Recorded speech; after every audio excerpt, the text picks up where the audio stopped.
My little furry.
Good evening, ladies and gentlemen. Welcome to the 2021 Lexus of Townsville, coming to you live from Townsville 10 Pin and Fun Centre.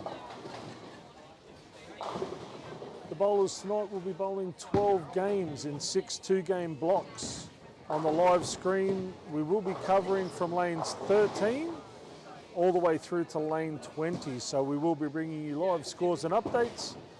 Hopefully we'll have a few chats and interviews with some of the bowlers in this squad tonight, as well as some of the spectators, and bring you some of the live scores as they happen.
Okay, ladies and gentlemen, the action is underway here at the Lexus Open for 2021.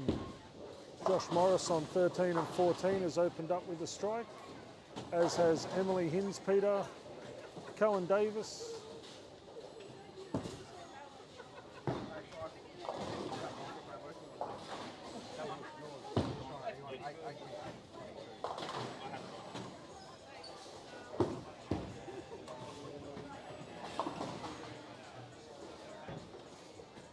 Nice spare on lane 11 from Daniel Turner, sparing the 1-2-4-8.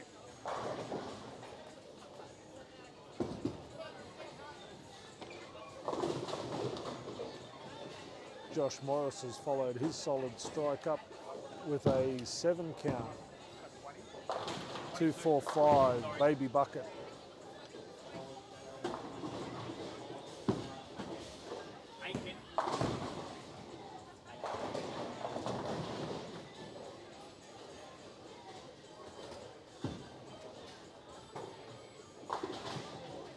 Nice spare by Josh, he's clean through 2 frames. Cohen Davis has started off on fire, throwing a nice pocket double to start his 2021 campaign.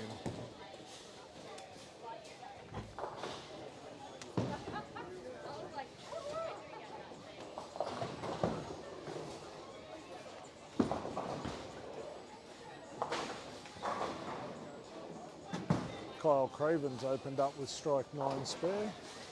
He's solid through 2.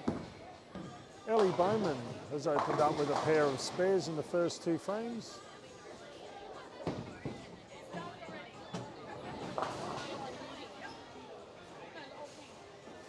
George Filingos has bled one a little left to leave himself a 3-7-9. Cameron Nowak, the man responsible for this lovely live stream and commentary, he's opened up with a double early on.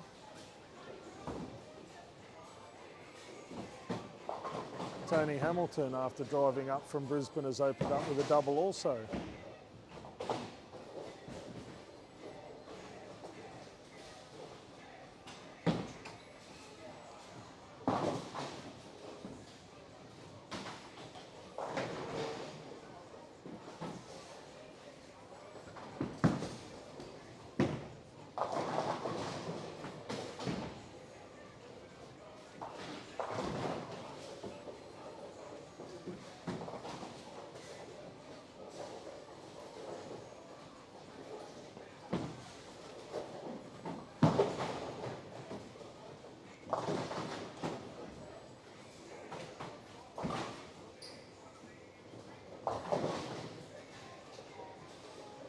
Cohen Davis, after his double, has left himself a 6-pin after going a fraction high.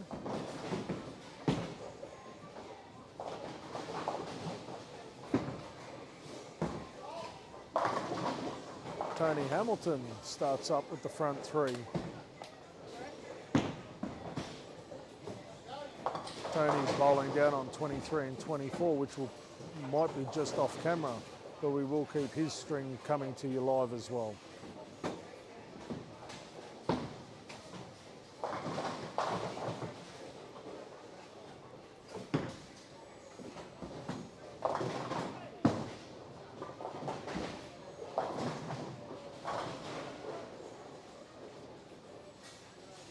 George Filingos, after his shaky starts, followed his split up with a strike.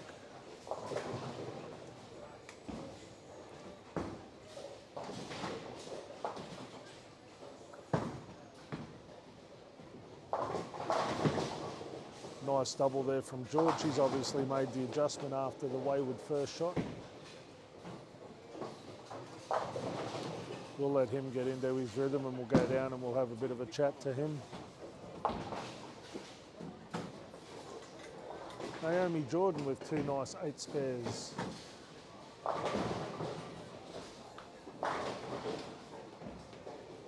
Cameron Nowak on lanes 21 and 22, looking at rectifying his wayward 3rd frame. Hopefully he can consolidate that with a strike.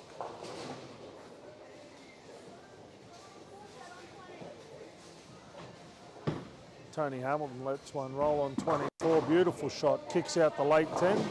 He's opened up with 4 in a row and looking to be doing it comfortably.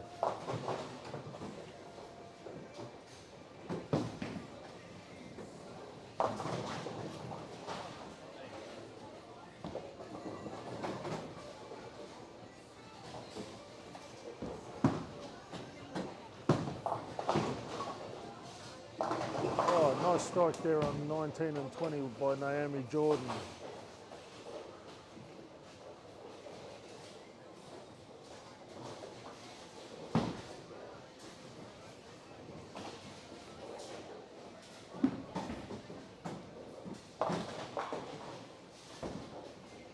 Tony Hamilton on 23 and 24, he's lining up for his 5th shot after opening up with 4 consecutive strikes.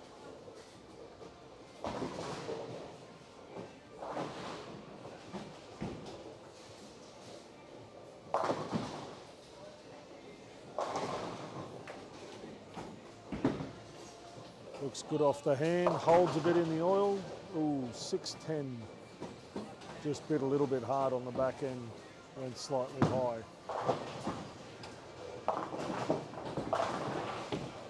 Liam Johnson, after an open in the second, has covered that with a spare strike. Living the dream. George Frelingos working on 3 strikes after his open first frame.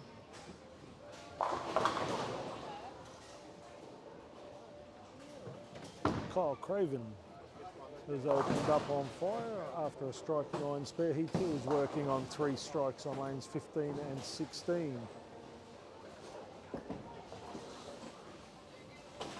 Matthew Purser on lanes 13 and 14 is clean through 4 frames with a spare strike, 2 spares.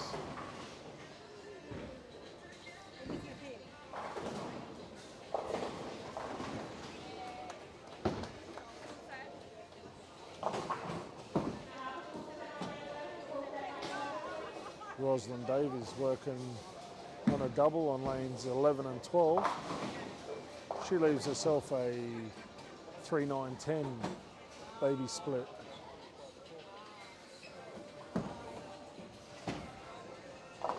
Matt Purser pushes one a little wide through the oil, leaves himself a 2-4-8-10. Not the easiest spare. With his high rev rate though, he is a fairly good chance of sparing this.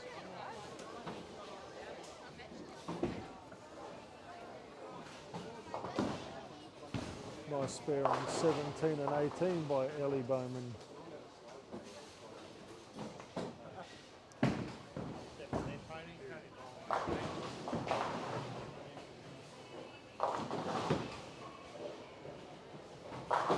Tony Hamilton converted his 6-10 spare in the 5th and then backed it up with a strike. Not a bad start there, Mr. Hamilton. No, it's not a bad start. I feel like you're going to say, get up against the wall and frisk me because you've got a body cam on. No, not a cam. Microphone. Just a microphone, not the camera.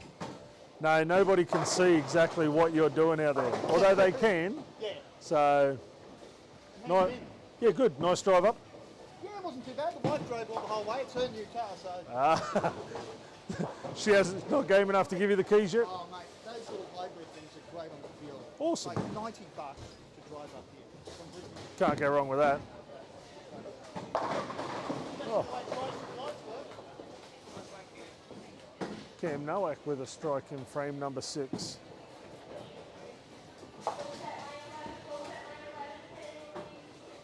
How are they playing, Cam? They play a bit longer than I expected them to. Just the ball's sitting out there a bit longer than practice. So I've just had to change up what I was doing in practice. What I thought would play alright, but in about a space of 2-3 frames and finding things just dragging on a bit longer than you'd expect on. Ball seems to skate the mid lane a little bit. Yeah. And I don't think it helped that I couldn't clean that ball before I started. So now I'm fighting against it. Yeah, but you were pushed for time.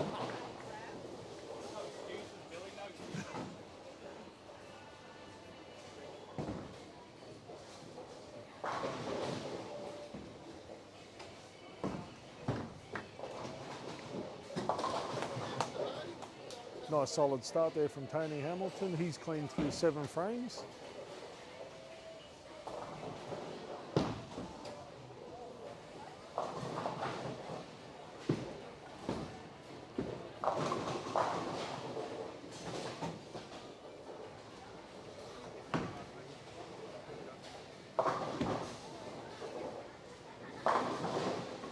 Cam Nowak with a nice double. He's back on track for a 200 to start.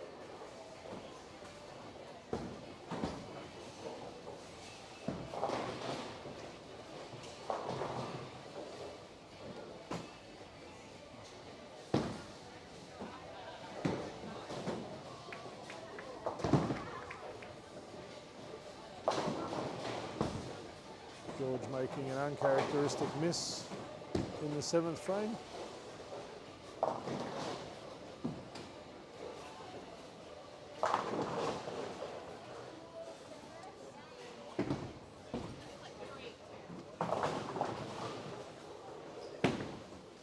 Cohen Davis going a little bit light on lane 17 for a 2-pin. Kyle Craven, after his 310 baby split, has followed it up with a double. He's cleaned through 8 frames.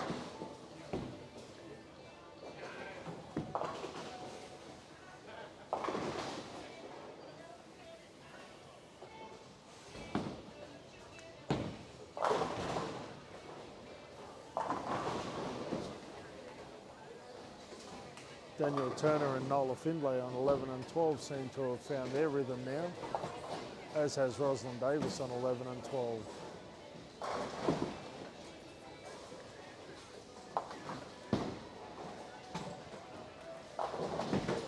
Josh Morris hasn't quite got the radar happening, but I'm sure a bowler of his calibre will pick that up as he finds himself a nice part of the lane to play. Kyle Craven's clean through 9 frames and he's throwing at a possible 237 pace.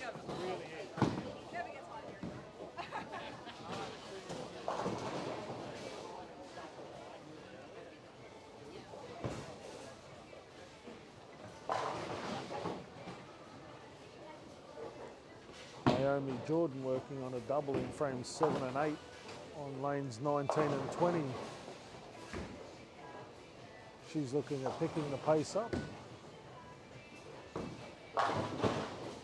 Cameron Nowak working on 3 strikes in a row on 21 and 22. Tony Hamilton is clean through 9 frames, working on a double in frame 8 and 9. He's throwing possible 258 pace. Obviously the drive from Brisbane hasn't harmed him at all.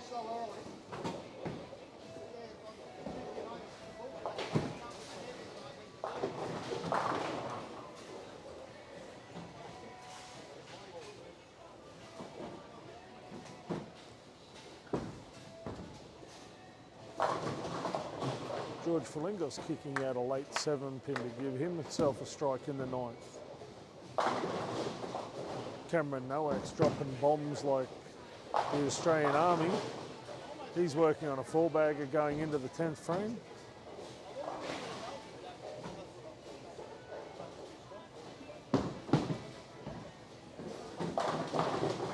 Eddie Post with a strike in the 9th. He set himself up for a good 10th frame as well.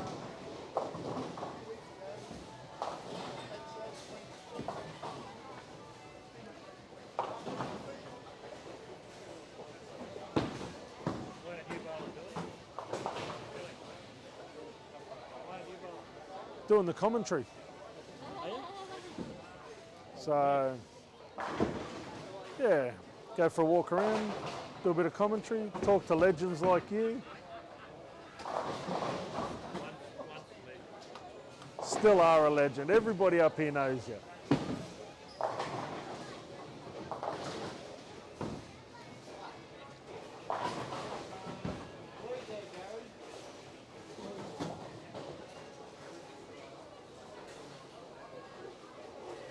Kyle Craven open up with a very nice 226 game. That kickstarts his Lexus Open quite nicely. George Falingos, being the professional that he is, he's very solid Throwing double in the 10th for a possible 215 if he strikes out.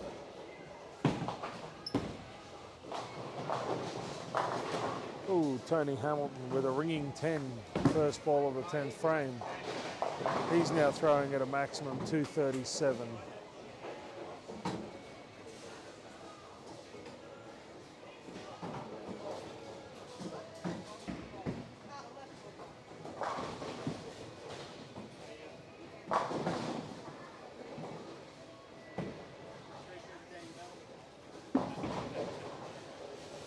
Ooh, Cam Nowak just slides past the 6-7. That leaves him with a 206 to start.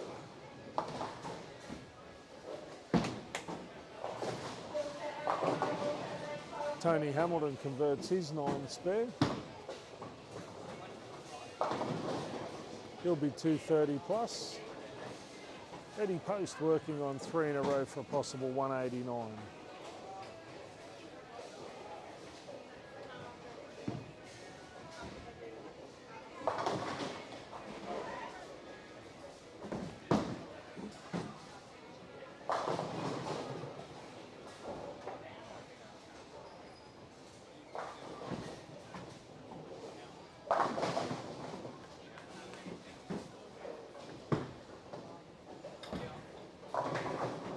Tony Hamilton with a soft 10 to finish up for a 236 game. Nice clean game for Tony.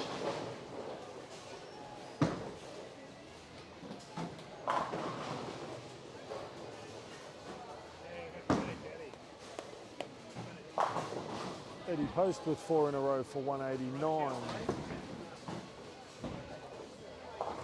George Falengos, after his turkey in the 10th of the first game, has opened up game number 2 with a strike. He's throwing the ball with a very nice rhythm.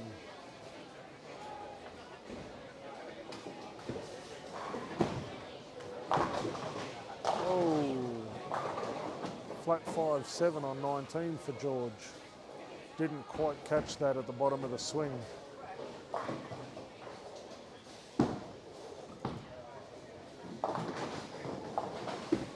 Naomi Jordan on line 10 and 20 bowling with George has opened up with a double. Cohen Davis has also opened game 2 with a strike.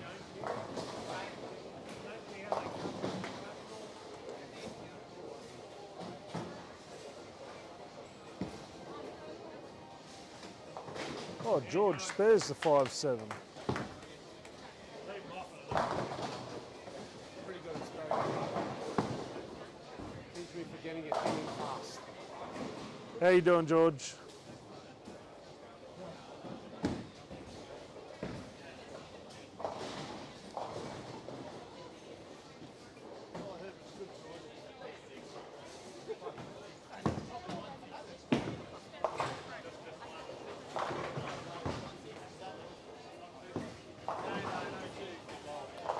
Kyle Craven has opened up with strike 9 spare in game number 2.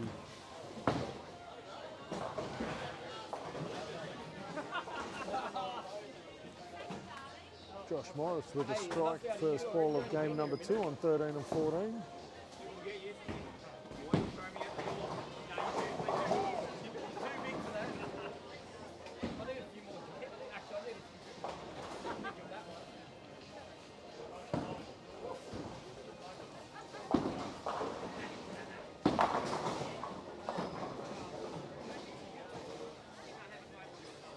Patricia O'Keefe's opened up game number 2 with a double of her own.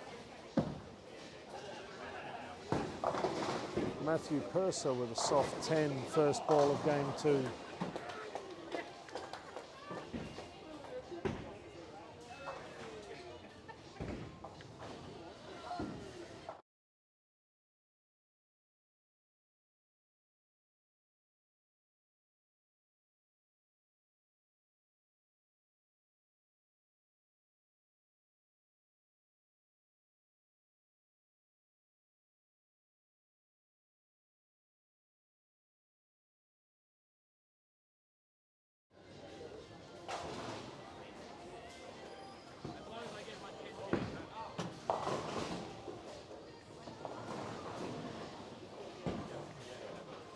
Davis with a double in game number 2.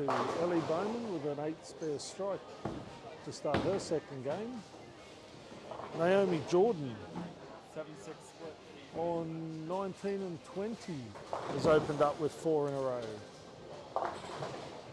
George, after leaving a 5-7 on 19, has just left a 6-7. Unfortunately, he's just taken the 6-pin for an open frame.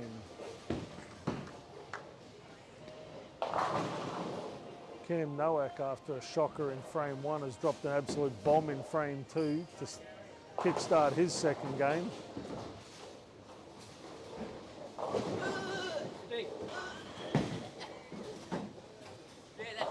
Gary Jenkins opened up with 3 in a row to start his second game on 23 and 24.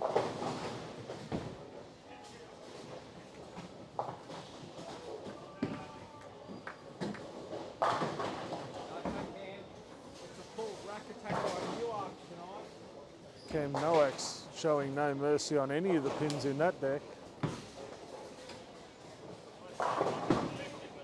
Tony Hamilton's continued his solid start with a strike, 6 spare strike in his second game.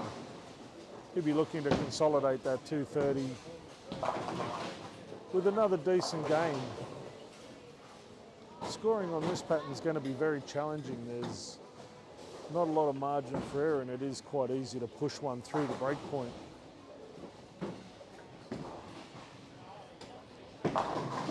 George Filingos, solid as a rock on lane 20, just needs to line up again on 19. I'm sure he'll make the adjustment on his next shot.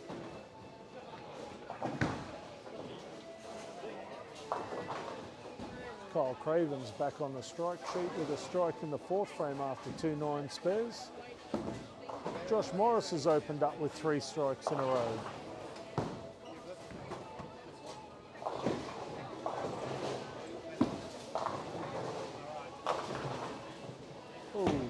Kyle, unfortunately, has pushed the 5-pin in front of the 7 in his 5th frame to leave himself with a relatively easy 7-pin spare. Matt Purser shreds a rack for a strike in the 3rd frame.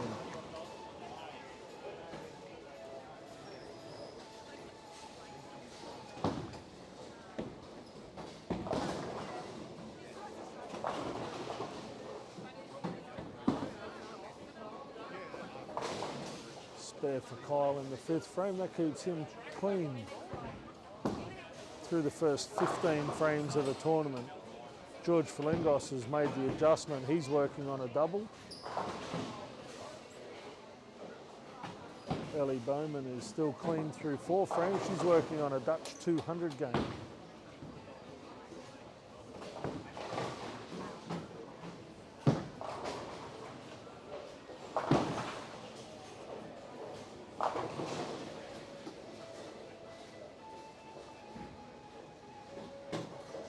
Tony Hamilton's working on a double in his second game.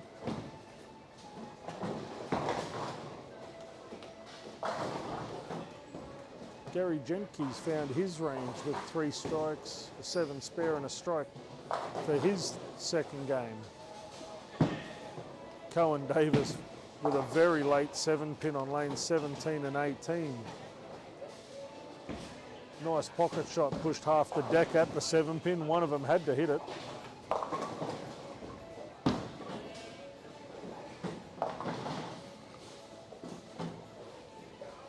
George lines up in the 7th frame. Got through that one nicely. Good ball reaction on the back end on lane 20. He's working on 3 in a row. That'll give George a bit of confidence leading into the back end of this game. Tony Hamilton with 3 strikes of his own, picking up where he left off in game 1.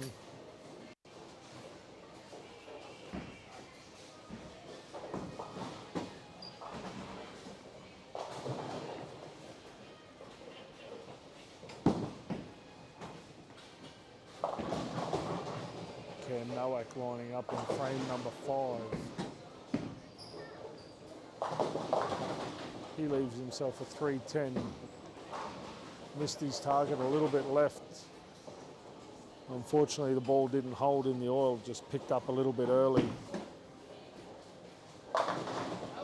Gary Jenke with a double after his 7 spare to remain clean in the second game through 6 frames.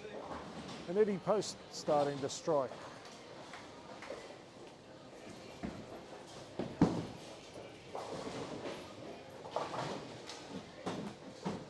George Frelingos on 19 and 20, working on 3 strikes in a row. As Cam Nowak spares his 310. That keeps him solid through the first 5 frames. George leaves a flat 7 on lane 19. His run of strike comes to a brief end. He should make that spare leading into the back half of the game.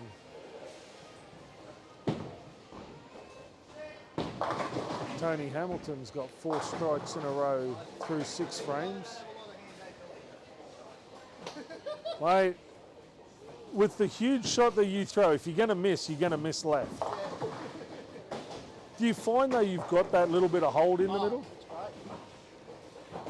I've got a little bit of hold. I've got a little bit of hold in both lanes, but 24, I think, because of right going into the house, but I've got a little bit more room to the right. Yeah. Not much, but enough. Enough. Yeah. Enough just to give you that confidence that you can get the ball. Slide up a bit more and go, oh, I've got more target here. The swing relaxes a bit more. That's it.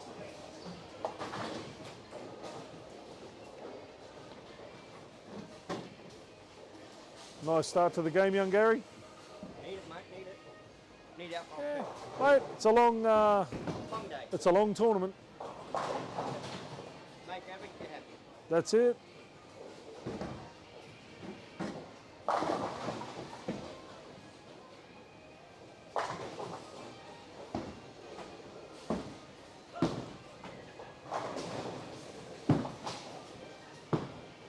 Tony Hamilton gets up there with a beautiful strike in frame number 7. That gives him 5 in a row. He's throwing at a possible 280 pace. As we wander back down the centre and check in with what's happening down this end of the world.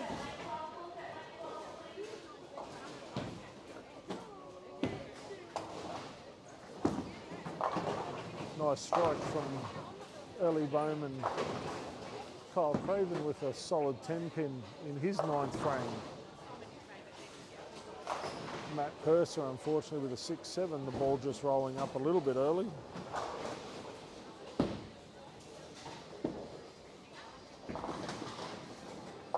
Rosalind Davis, Nola Findlay and Daniel Turner just struggling a little bit to find their range.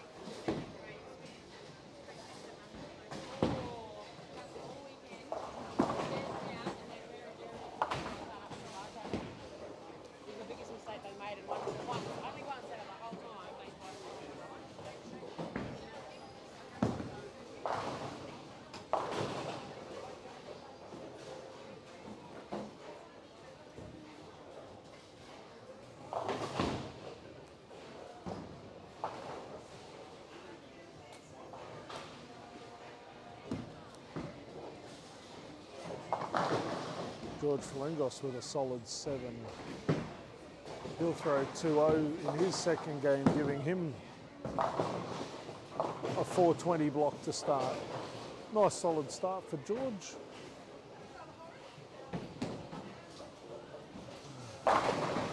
Cameron Nowak, after his 310, has come back and thrown 2 absolutely stunning strikes.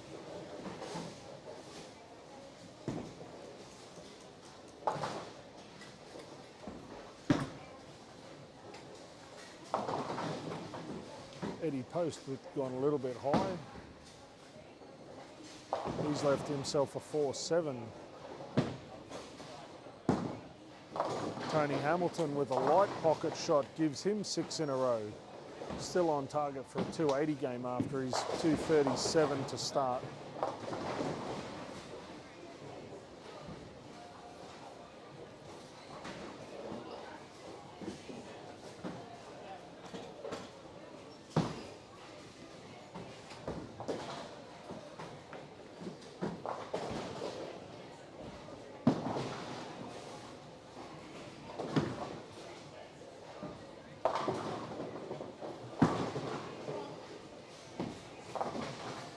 191 for Naomi Jordan in her second game.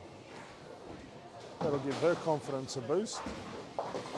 Gary Jenke on 23 and 24 after a solid start through 7 has left 2 splits.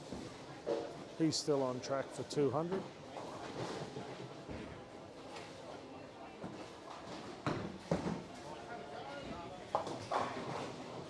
Cam Nowak working on a double.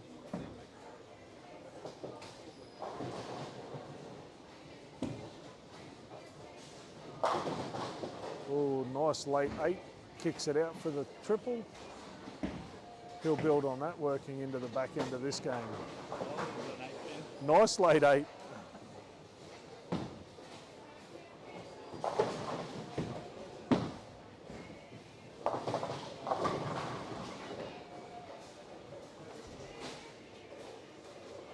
Eddie Post with a nice strike of his own in frame number 8. Tony Hamilton with a soft 10-pin kick. That gives him 7 in a row. He seems to be swinging free. He's still on track for 280.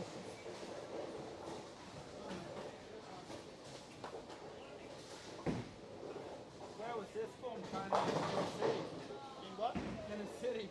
Cohen Davis with a 192 with a beautiful trip of the 10. I mean, I bowl down at Ashley in Brisbane. Gary Jenke with a soft 10. This messenger just falls off the back. That'll give him 211 maximum.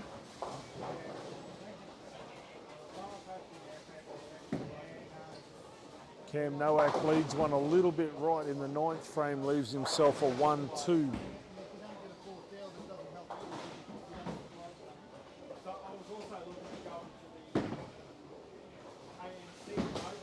$200 even for Gary Jenke.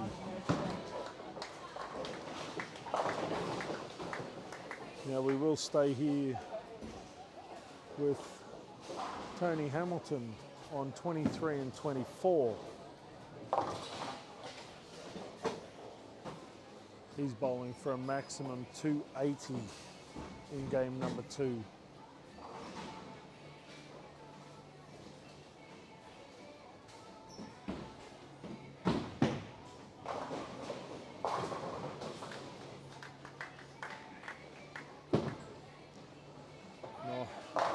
In the pocket, carries the first ball of the 10th. That's 8 in a row for Tony Hamilton.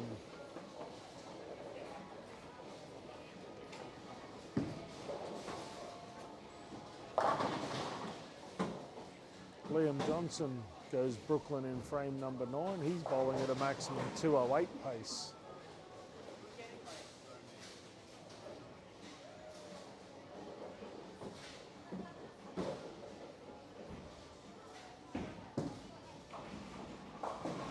Cam Nowak throws the first in 10th. He's throwing at a 230 pace.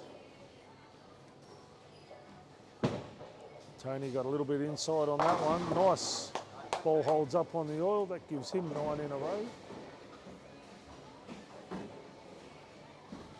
One more strike for 280.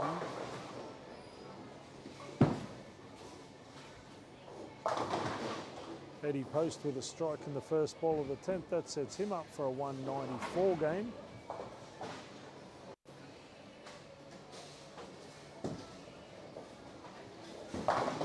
Cam capitalises, throws a double in the 10th.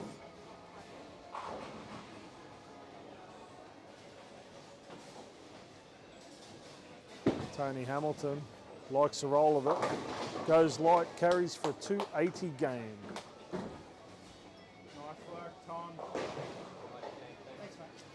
Great game, Tony. Well done, mate. What's that bag there, mate? I know what you're eating, so.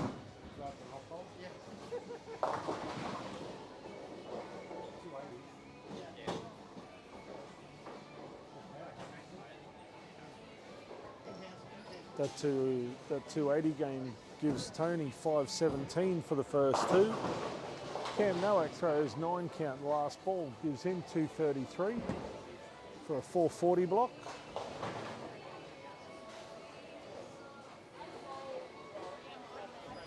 Cohen Davis with a 197 in game number 2. Ellie Bowman with a 204. Kyle Craven, after his 227, backed it up with a 184.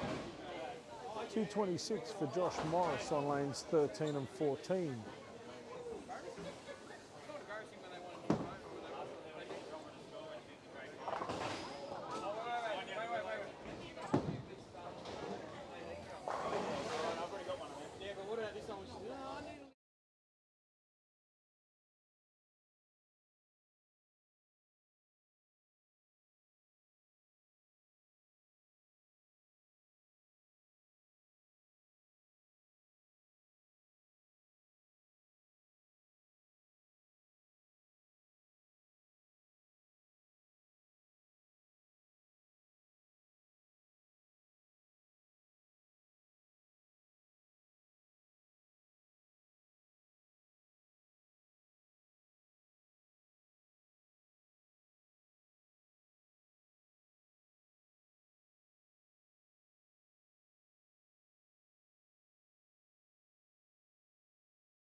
Welcome back to the 2021 Lexus Open. Players have just made their lane change and they're beginning their second block, games 3 and 4. Tony Hamilton opened up with a 5:17 block with a 2:37.280 to start his Lexus run. Cam Nowak opened up 2:04.230 for a 4:36 block. George Falingos opened up just over the card.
Eddie Post with a strike in game number 3, first frame.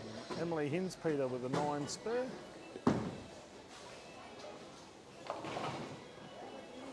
George Falingos with a 9 spare.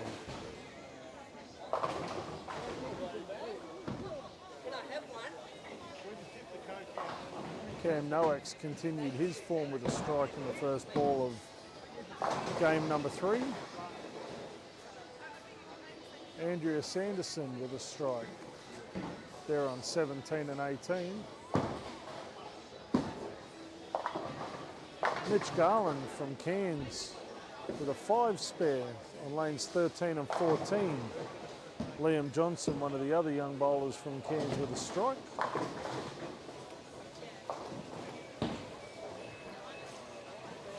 Ellie Bowman with a strike in frame number 2.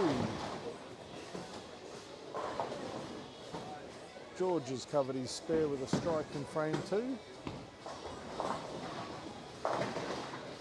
Cam Nowak with a double on 17 and 18 to start his second block.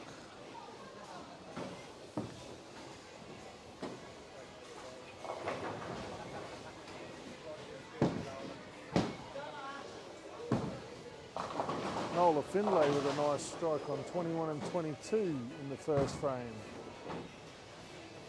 Naomi Jordan's clean through 2 frames up on 23 and 24 with a strike on the spare.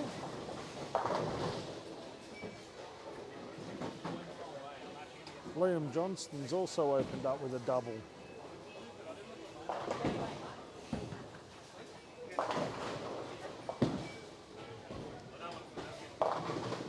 Tony Hamilton, after a 9 spare in the first, has gone a little bit high, left himself a 3-pin in frame number 2. Josh Morris seems to have found his line after an open in the first. He's made a ball change and thrown a double up on 23 and 24.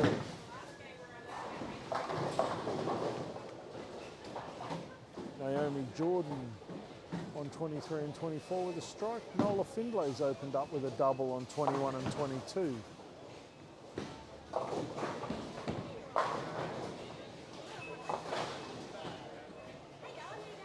Tony Hamilton with 2 9 spares is still solid through game number 3.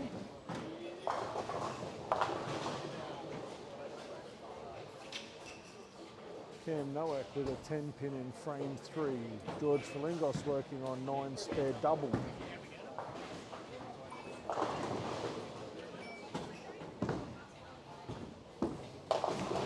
George has missed a fraction right, left himself a 4-7. Eddie Post with strike, spare, strike to open his third game.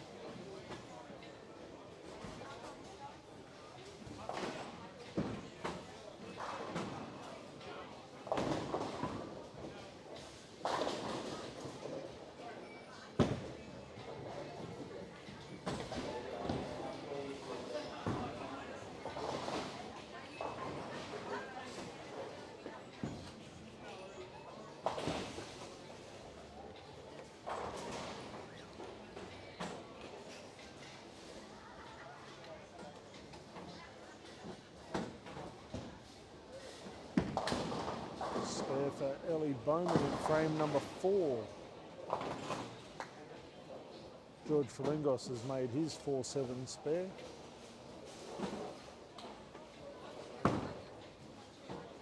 Cameron Nowak on 17 and 18 is clean through 3 frames.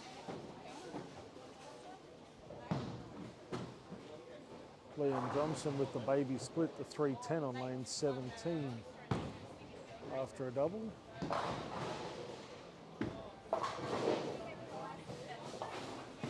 Just skates past the 3-pin.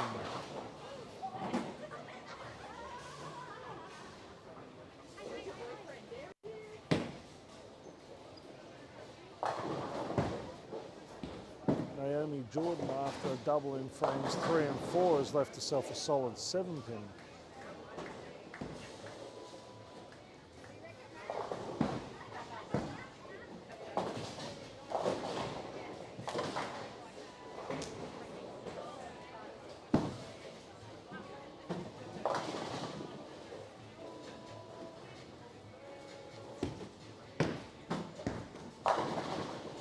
Naomi's spared her 7-pin, making her clean through 5 frames.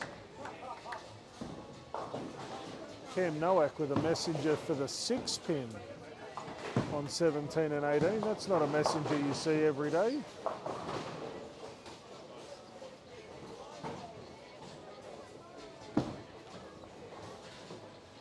Just have to give out a shout out to Lexus of Townsville, as well as Townsville 10-Pin and Fun Centre for hosting such an amazing event.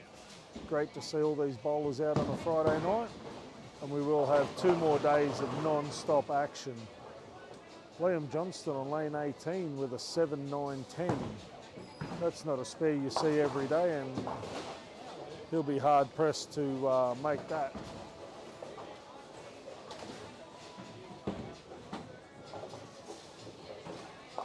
What are we going to try and messenger for this shot, Ken? I'm thinking a 9-pin maybe. Maybe a 9? I don't know how I can get in that pocket with this ball though. Oh well, give it a crack, see what happens.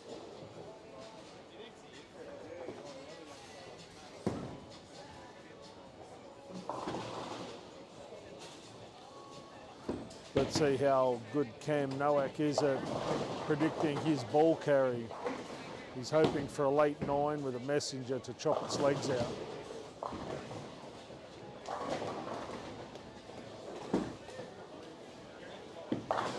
He's let it go.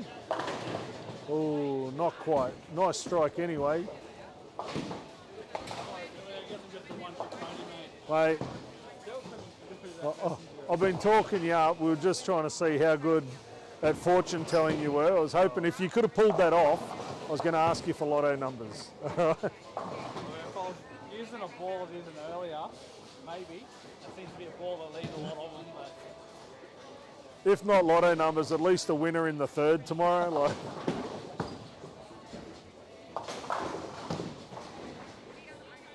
Kyle Craven's back on track in the 5th frame on 19 and 20 with a very solid strike. Nola Findlay, she's on fire on 21 and 22 with a double spare strike. She seems to have got in a very nice groove.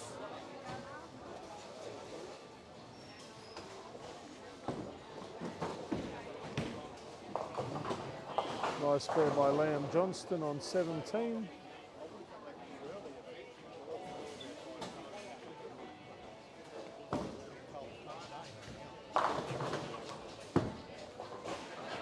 George Falingos, after sticking on the approach on 15, carries a nice shot. Patricia O'Keefe with a strike in frame 7. That'll set her up for the end of the game.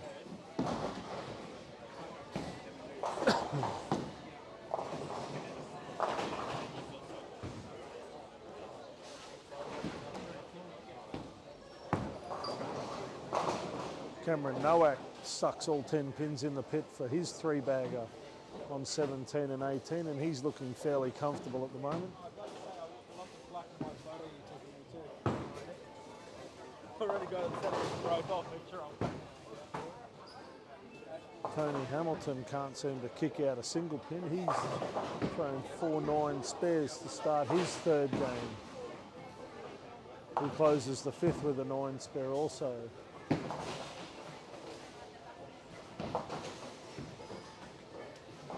Naomi Jordan's clean through 7 frames. She's throwing at approximately 210 pace.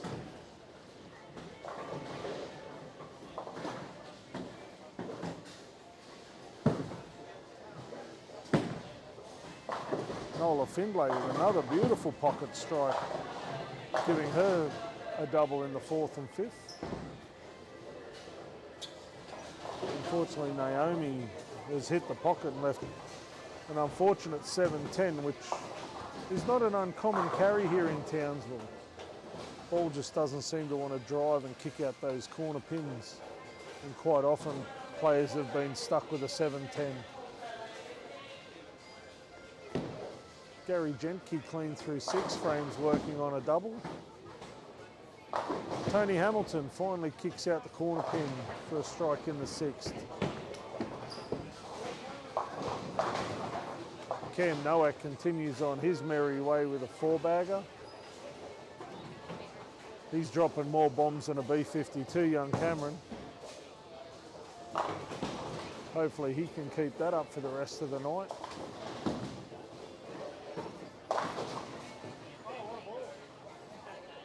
Rosalind Davis with a solid strike on lane 15.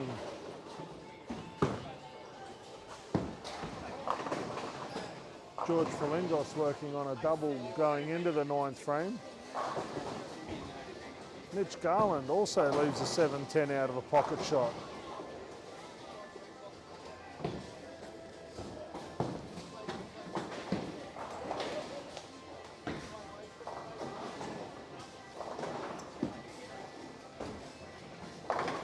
George with 3 strikes in a row, working on a possible 234 pace.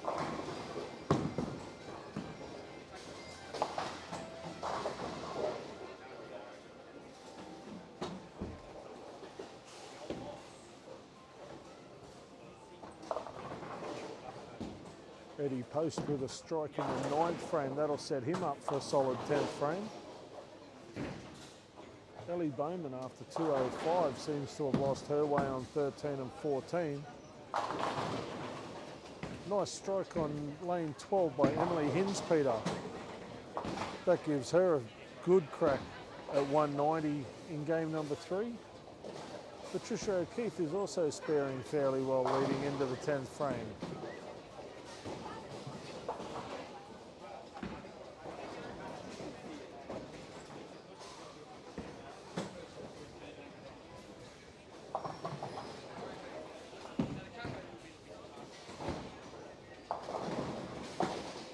Double in the 10th for Emily Hinspeter. That sets her up nicely for 190. Eddie Post bowling at a possible 215 pace if he can strike out in the 10th.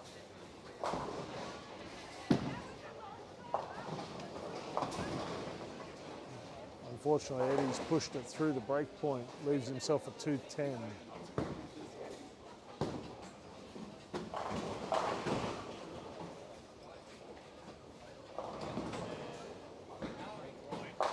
George Falengos with a solid ringing 7.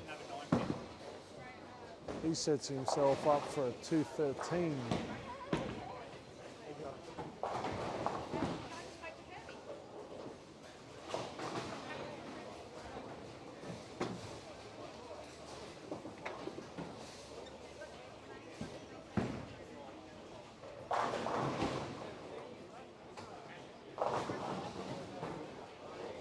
Gary Gentke's clean through 7 frames, as is Tony Hamilton. Nola Findlay's capitalised on an open frame with a strike in frame number 7.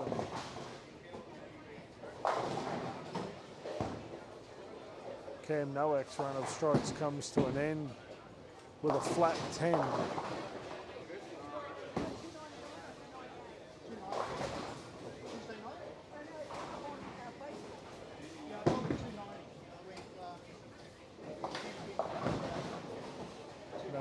Jordan with a spare in the 10th. She sets herself up for a 193 game. Gary Jenke keeps his clean game alive with a spare in the 8th. George Filingos finishes up with 210.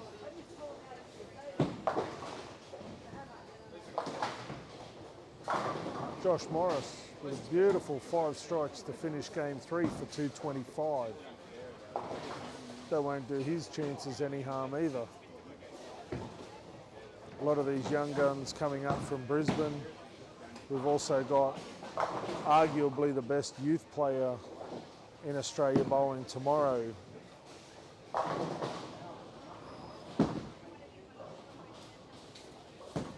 He'll be up in the middle squad.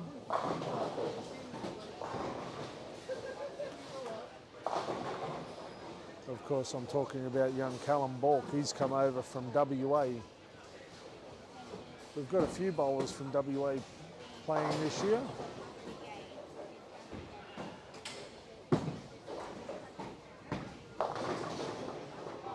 Gary Jenke with a strike in the 9th sets himself up for a possible 224 game. Naomi Jordan finished with 193 in her game on 23 and 24. Cohen Davis working on a double going into the 10th frame on 21 and 22. He'd be one of the youngest males in the field.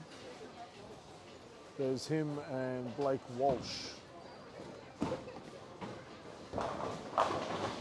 Cam Nowak with a strike in the first ball of the 10th. He can bowl a maximum 246.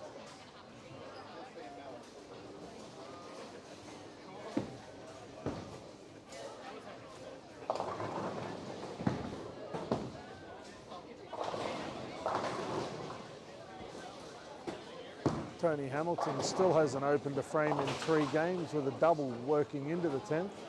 He can throw a maximum 226 also.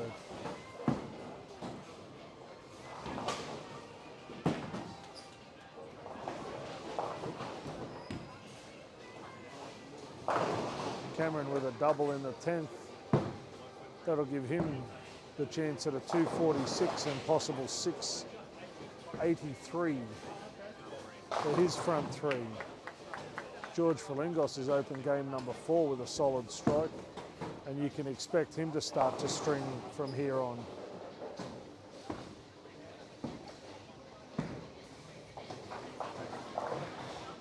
Gary Jenke with an 8 count first ball of the 10th on lane 19 and 20. He can bowl a maximum 204 if he spares and strikes.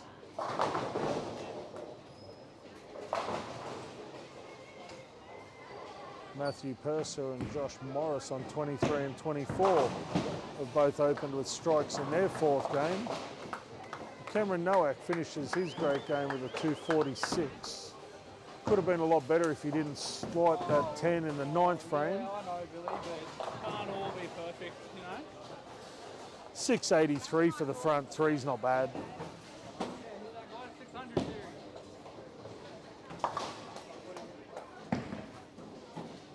Yeah, you go, all right. George Filingos trips the 6 pin for a double to start his 4th game.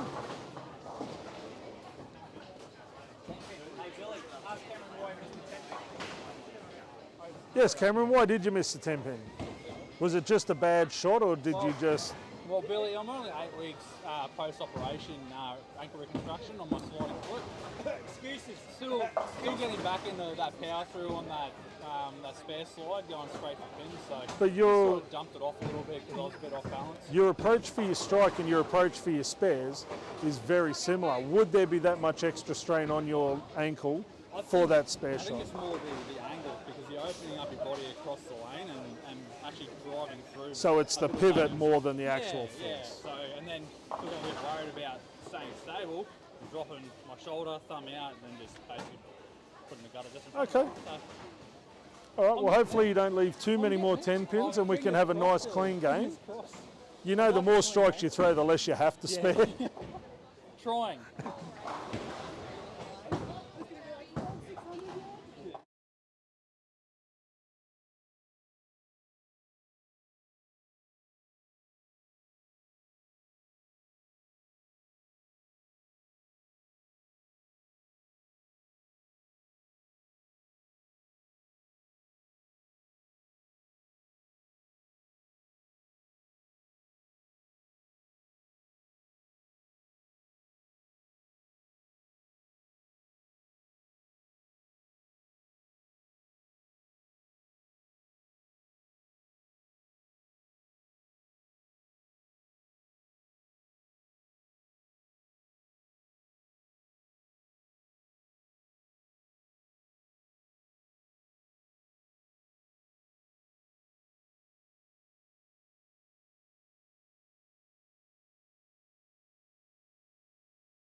Okay, we're a third of the way through game number 4.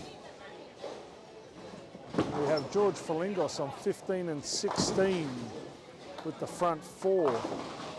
He's coming off the back 5 off game number 3, so he's obviously lined up and swinging quite free. There's not too many better sights than George Falingos when he's loose and throwing the ball well. He is absolute magic to watch, and it shows why he is one of the best in the country. Cameron Nowak, after his 246, has opened up with an 8 spare. He left himself a 6-10, didn't throw the ball past the 10, so the ankle must be all right.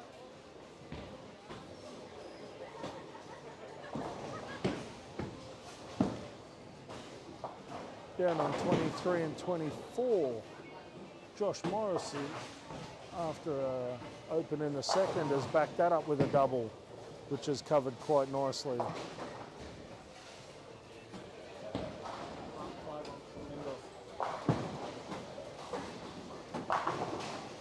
Nola Findlay is opened up with a spare. George Falingos has thrown the front 5. As I said before, he's obviously lined up. He's made the adjustments required on lane 15 and 16. And it will be well worth the watch for the next 5 frames from him.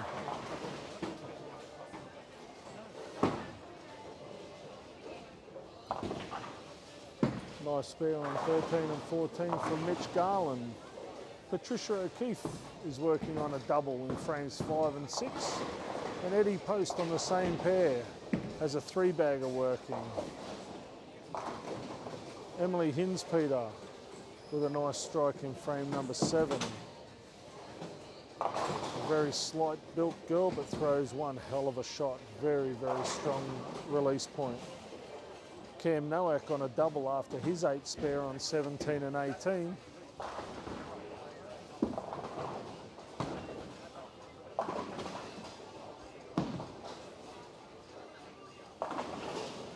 Eddie Post unable to trip out the 4-pin on lane 11 after his 3-bagger. Patricia O'Keefe kicks out a late 7 for a 3-bagger.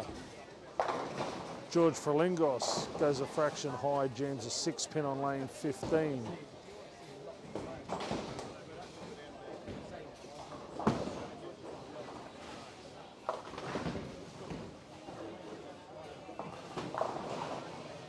Nice spare by Andrea Sanderson on lane 17.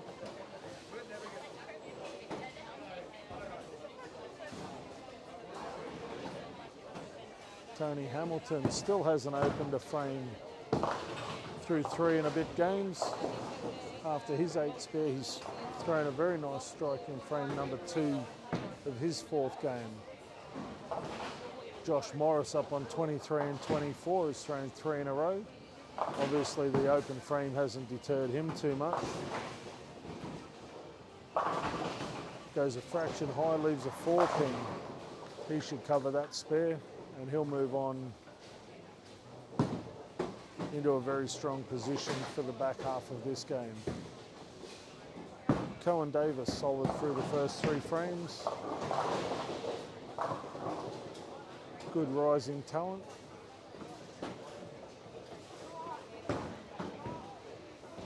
Cameron Nowak, after his 8 spare, has put a small run of 3 together.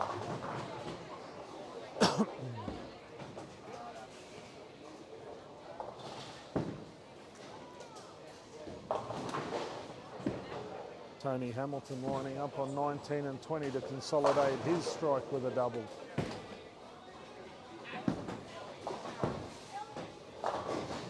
Nice pocket shot, kisses the 10 for his double.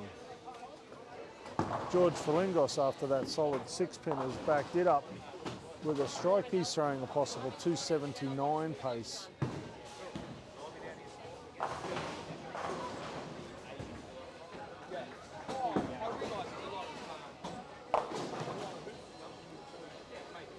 Patricia O'Keefe's run of 3 strikes has come to an end with a 5-pin on lane 11.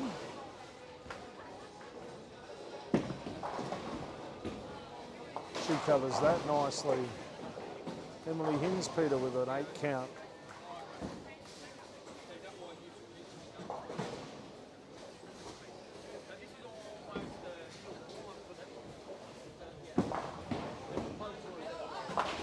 Cam Nowak with 4 in a row in his 4th game.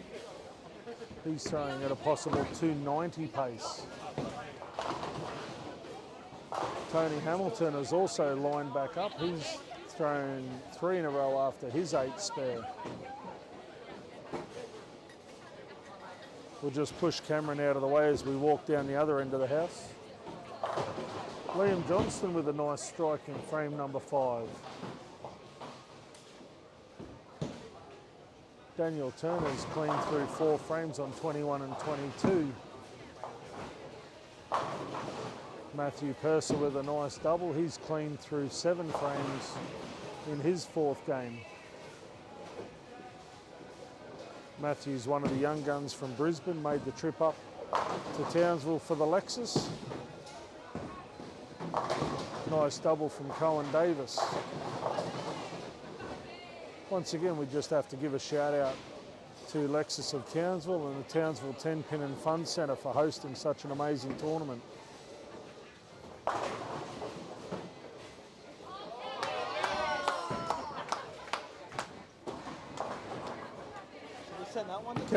Cameron Nowak has finally delivered on his promise of a messenger for the 9. He's only 6 frames late, but he got there.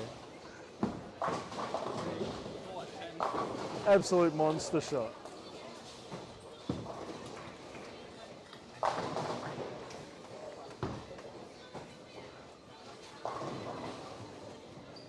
I have to give an amazing shout out to Lily Wilson and her team here at Townsville 10 Pin and Fun Centre, making all the bowlers as usual feel welcome.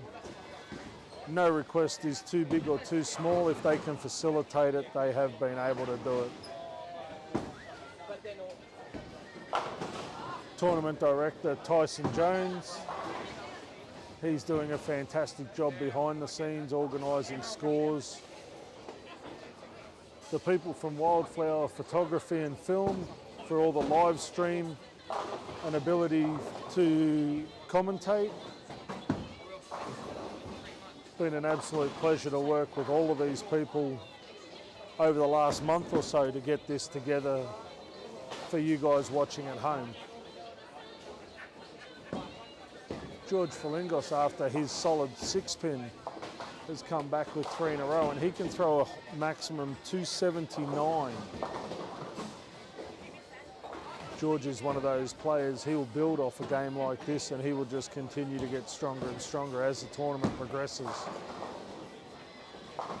George has been one of the premier lefties in Australia for well over the last 15 years.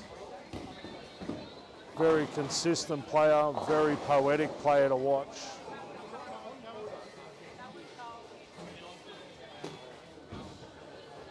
A little bit of frustration leaving the 3-pin off a very soft pocket shot. No doubt he'll spare that and he can throw a possible 258. Cam Nowak goes a fraction high, leaves himself a 3-6 after his run of 4. Tony Hamilton continues his merry way with 5 in a row. And Kyle Craven with probably one of the cruelest breaks so far today, leaving a 7-9 out of a beautiful pocket shot on 19 and 20. Josh Morris is in line to throw 223 down on 23 and 24. Matthew Purser with a possible 249 on the same pair, travelling with his friend Josh Morris.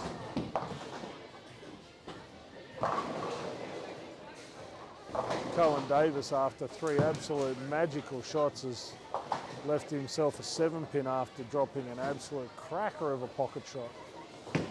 Unfortunately, not quite getting the break, which was a little bit disappointing.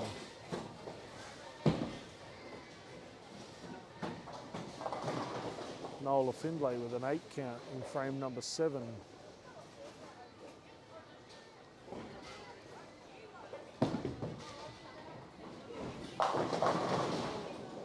221 for Josh Morris with an 8 count and a bonus ball. Cohen Davis spares his 7 pin and he's clean through 7 frames of the 4th game. Gary Jenke got a little bit quick on that shot, leaving himself a 1-2-4-8 in the 8th frame, but he's solid through the first 8 frames.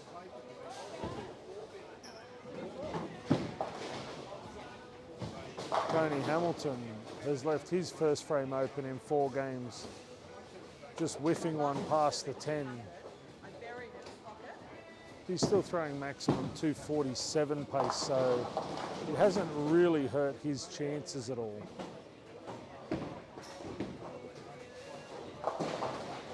Cam Nowak is back on the spare trail after his open. George Falingos finished up with 257 after his great game. That gives him a 460 block. Matthew Purser with 6 in a row, throwing at a possible 249 pace. He's obviously found himself a line and he will be one that'll come home strong as the tournament continues. Tony Hamilton's covered his open frame with a strike, showing his experience.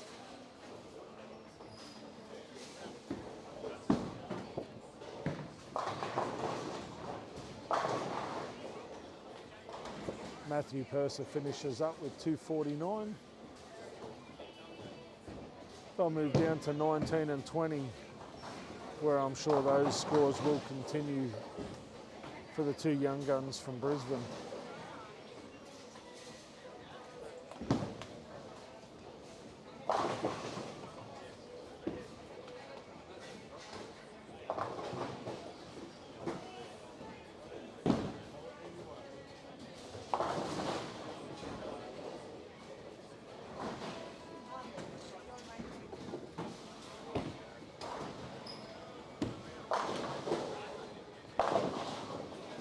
Another 4 pin for Cameron. Cameron can throw 234 if he spares this and strikes out.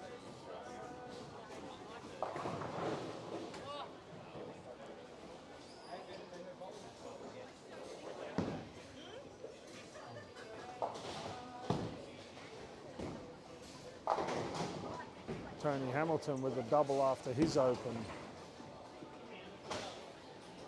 Cam's missed the 4 pin, he can throw a maximum 224.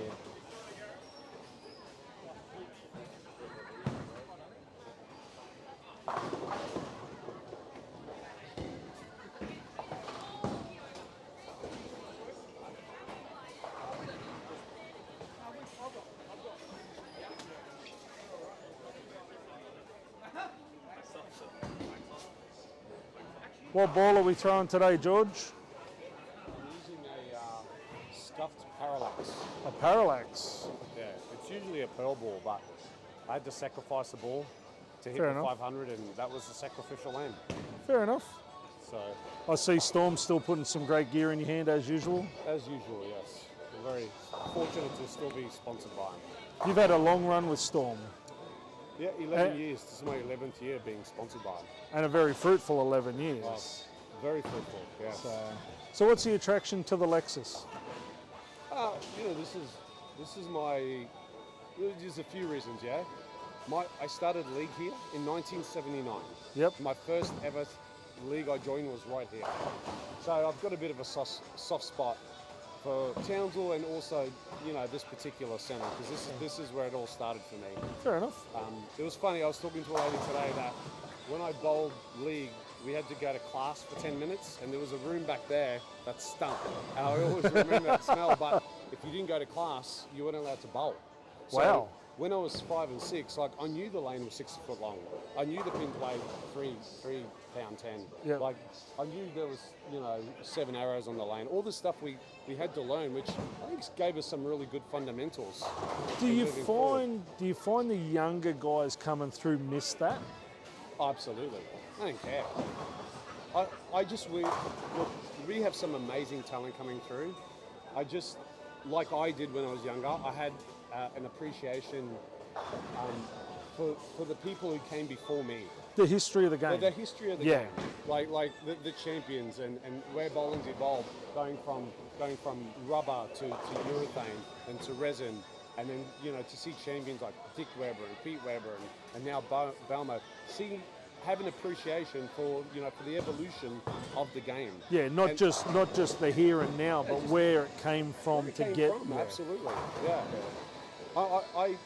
I take pride in knowing all that stuff about the year the first resin ball came out and Yeah. the year the first urethane ball came out and.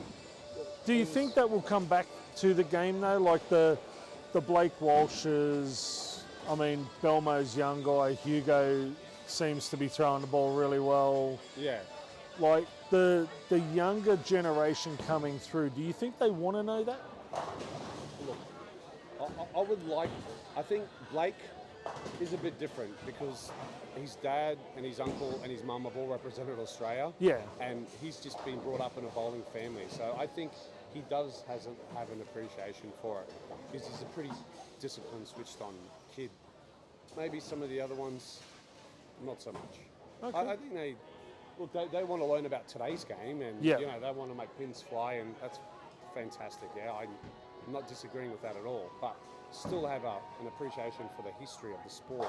Yeah. Where the people who walk these footsteps before you, because if that's where you want to aspire to, you have to have an appreciation of what they did to get to that spot. You've got to know the history before you can create the future. Absolutely. Yeah. And there's no need to reinvent the wheel. Yeah, we've had champions, and that was one of the things when I was around late teens is that I wanted to be more competitive, and I realised the way I bowled was not competitive. So I almost started from scratch again. I was going to say, you reinvented yourself over a couple of years. And you know who I based my game off?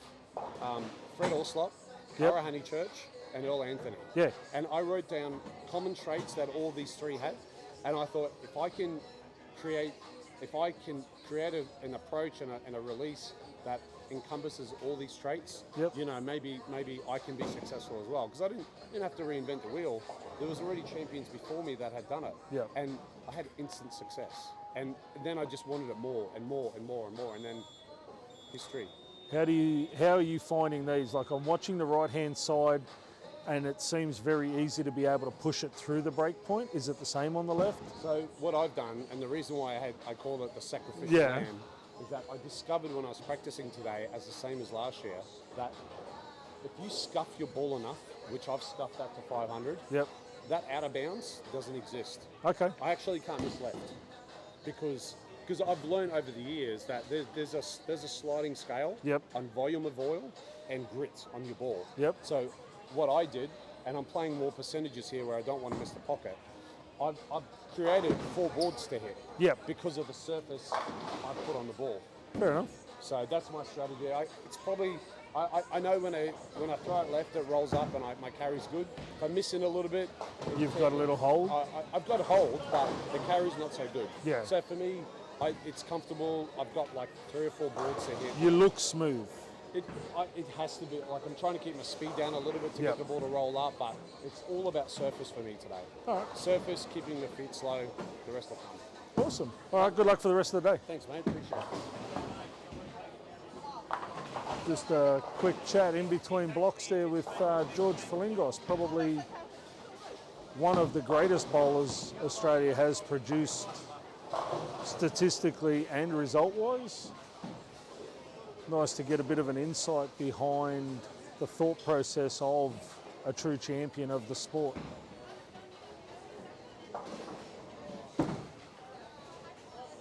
We will be coming through with some live scores very shortly, hopefully within about the next 10 minutes or so. We should have some live scores as the third block starts to take shape.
Alrighty, ladies and gentlemen, after 4 games in the ladies division, we have Naomi Jordan on 733, Patricia O'Keefe in second place on 687, Nola Findlay in third position on 686, Emily Hinspeter on 660, Ellie Bowman on 652, Rosalind Davis on 595, and Andrea Sanderson on 555.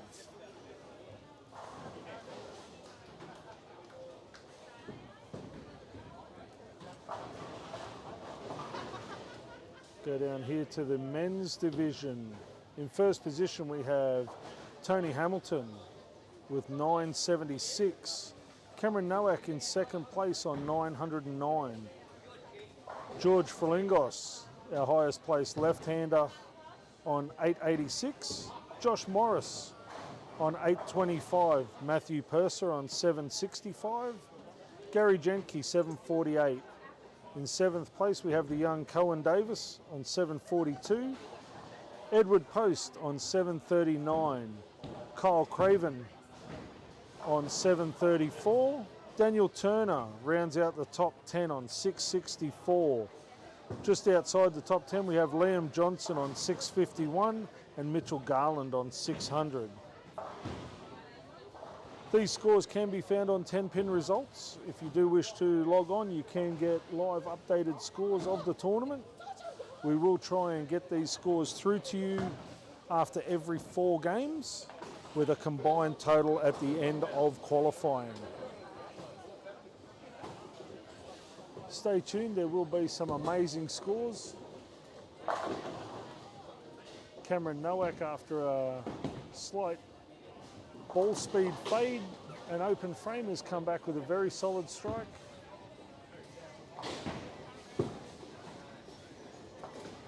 Tony Hamilton continues on his merry way with a kiss of the 10-pin for 5 in a row on lanes 15 and 16. Eddie Post is clean through 5 frames on lane 16.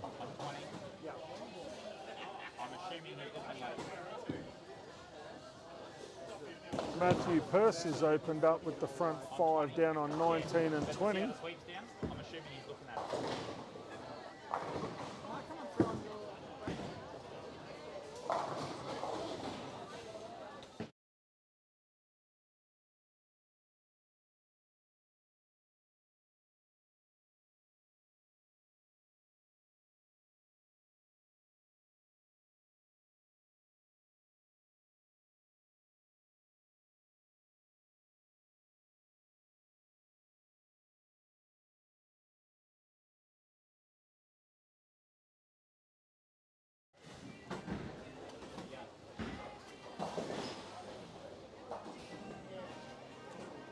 Alrighty, back down here, kicking it with the players during game number 5.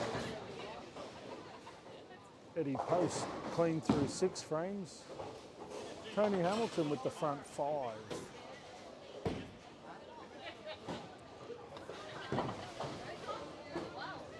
Emily Hinspeter with a 9 spare after her double.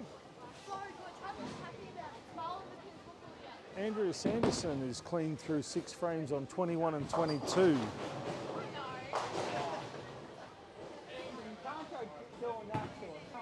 Kyle Craven, he's also clean through 6 frames.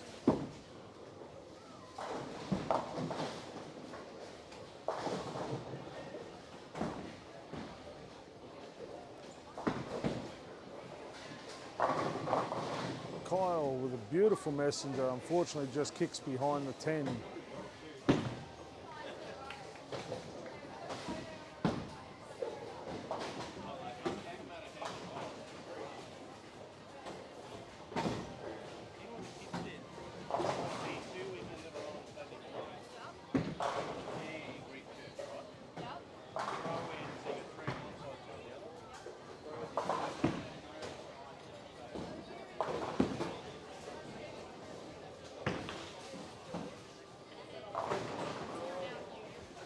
Tony Hamilton with the front 6 in his game number 5.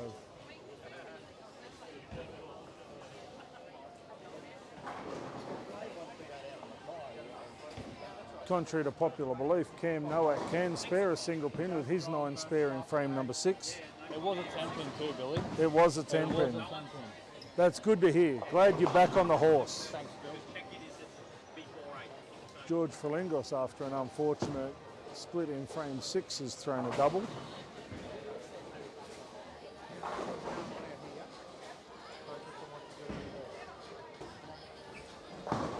Young Cohen Davis just getting a few words of advice from Supercoach Brian Olsen.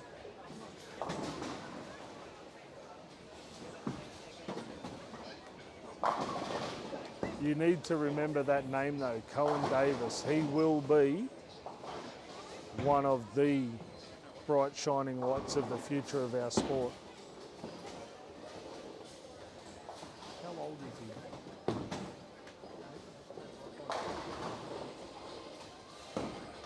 Cohen working on a double in frames 8 and 9. Misses a little bit left, trips the 4 for a 3-bagger. Great break for the young man. He'll be happy with that. Yeah, young Cohen, only 14 years of age, and he's here mixing it with some of the best bowlers, open bowlers, in the country. He is at the moment on the lanes with the living legend himself, George Ferlingos, who we just spoke to earlier. He's left himself a solid 4-pin.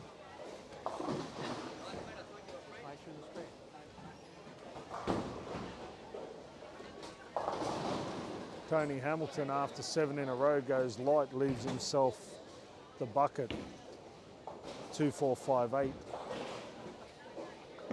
George bleeds that one a little bit to the left, kicks through the pocket, great carry.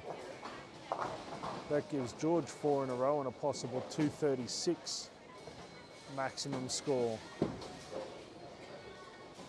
Cohen Davis spares his 4-pin for a 168.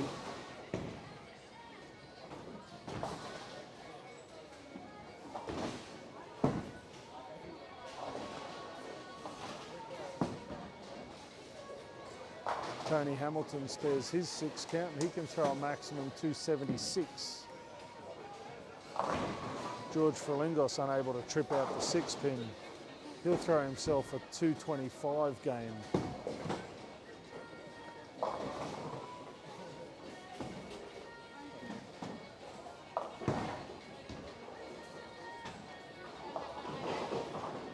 Eddie Post is clean through 8 frames, as is Tony Hamilton after a beautiful 7-bagger.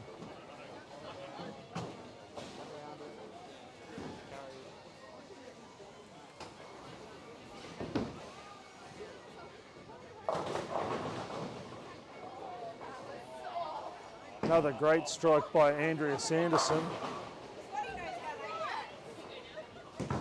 Everybody obviously saw the immense power in that shot, didn't they?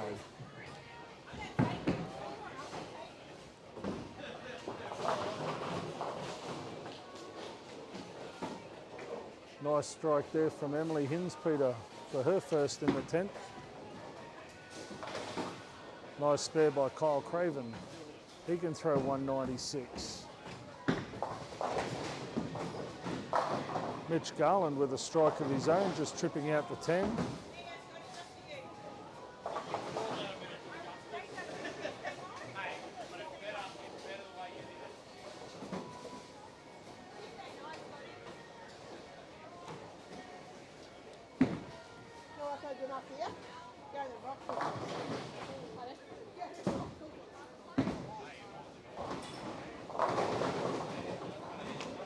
Kyle Craven with a strike in the 10th for 196.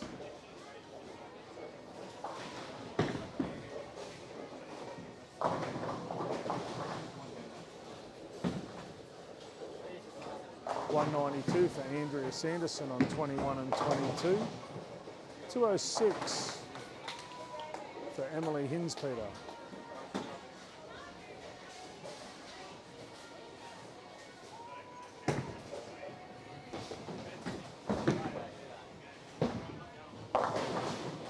Patricia O'Keefe with a 7-pin first ball of the 10th.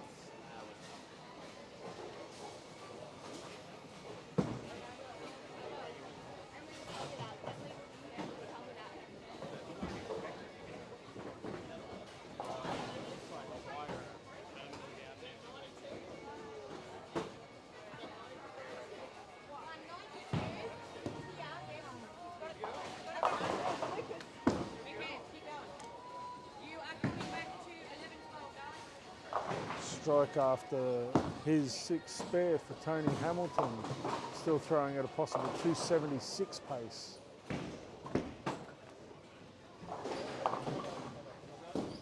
One of them per game, sir. Doesn't say in the rules.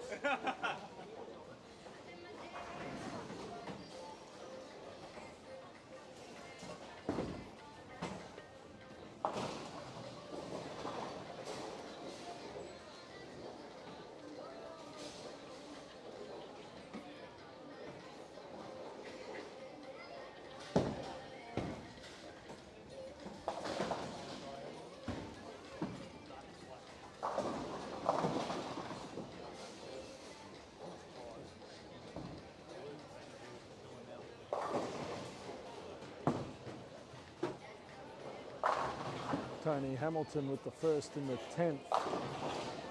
He's still throwing at 276 pace.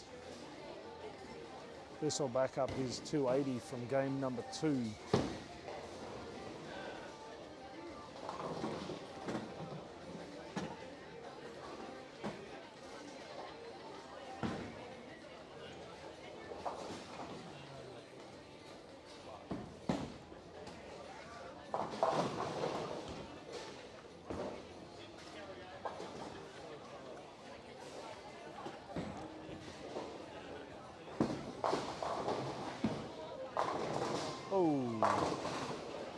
Ringing 10 on 15 and 16 for Tony, so he'll throw 265.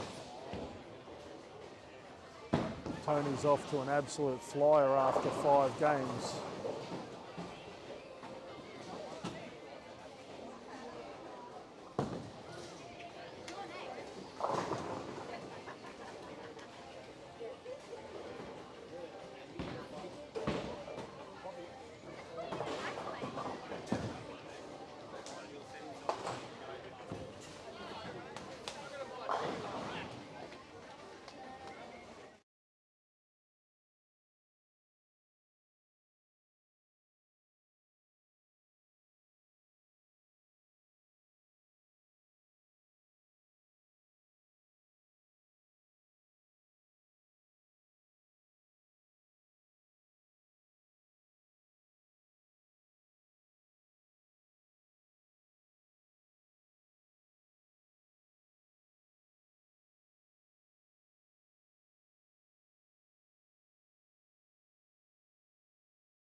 After that 265 from Tony, he's opened up with 1241 for the front 5, which gives him 241 over after 5. So about 248 average for the front 5 games. Eddie Post has started game 6 with an absolutely spectacular strike trip in the 10.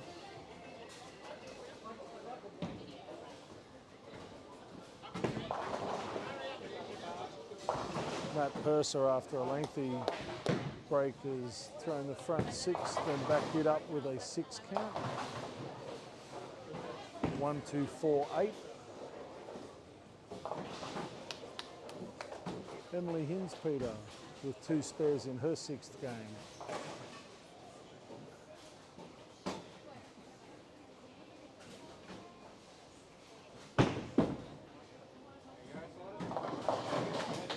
Oh, a nice spare by Mitch Garland on 23, sparing the 1, 2, 4, 6, 10, or the PBA washout.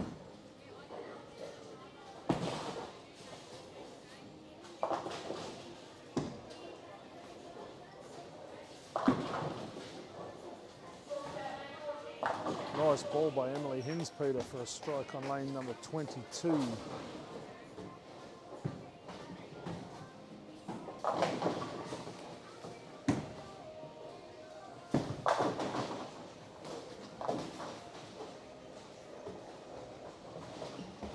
Kyle Craven's back on his merry way with a double after a 9 spare in his 6th game.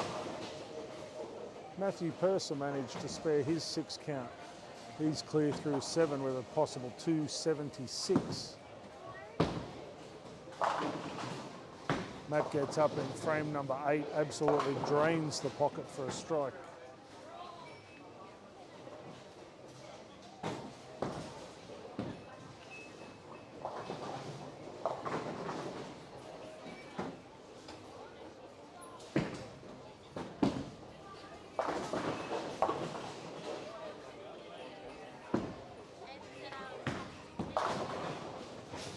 Daniel Turner with a spare strike to start his 6th game off.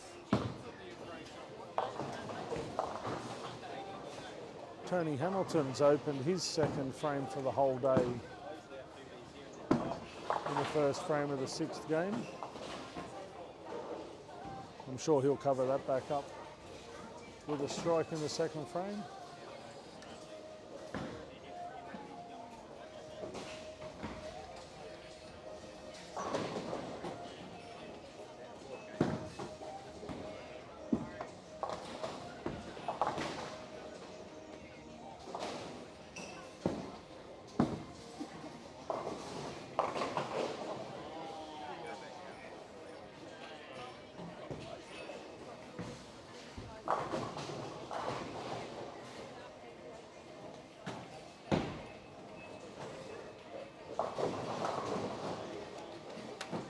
Emily Hinspeter with a double on 21 and 22. She's starting to find her target area quite nicely. She's another one of the young female bowlers with a very bright future.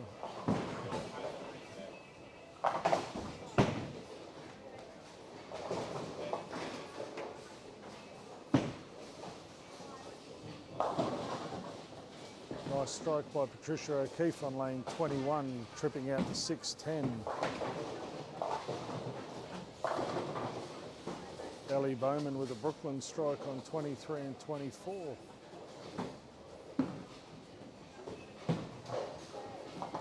Andrea Sanderson with a nice 310 spare. Matt Purser lines up in the 9th frame of his game 5. Still on target for 276. Oh, leaves himself a flat 10, a little bit behind the head pin.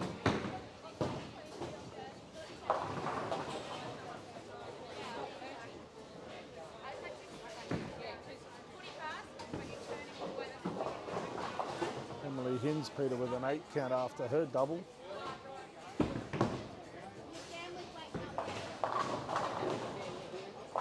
Eddie Post with a wobble 4 in frame number 3.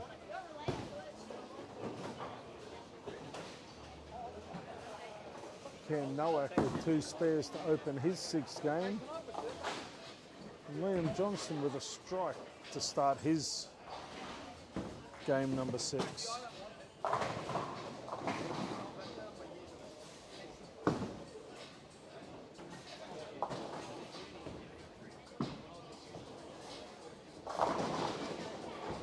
George Falingos with a late 5 to leave himself a 10 pin only. Tony Hamilton's back on target with a spare after his open, followed by a nice strike.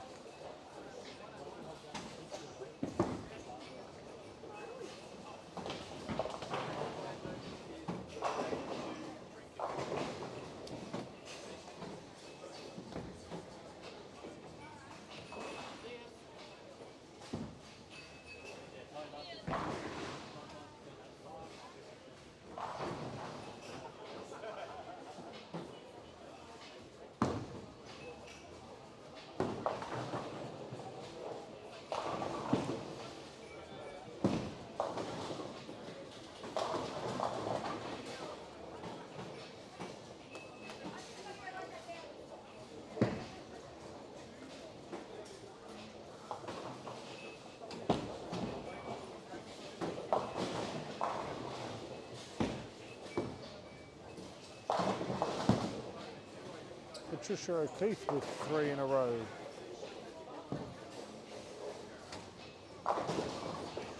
Josh Morris with a possible 213 in game number 5 after a lengthy delay for a pin spotter issue.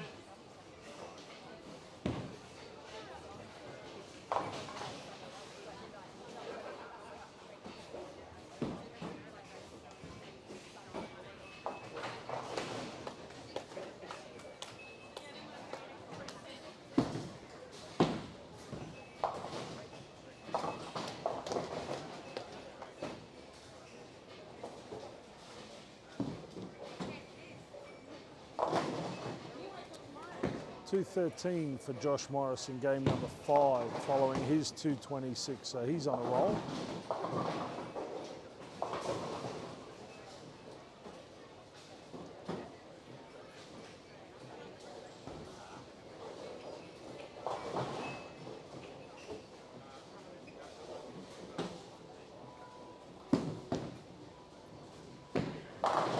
Matt Purser with a strike, first ball of the 10th. He can throw 244 after a 9 miss in the 9th frame.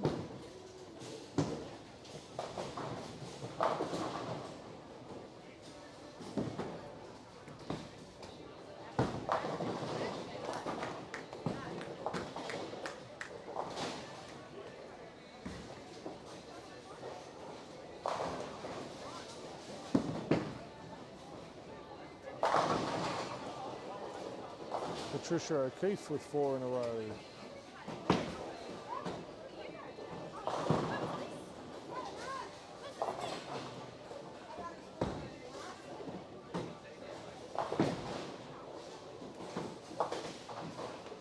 Nice spare there by Kyle Craven.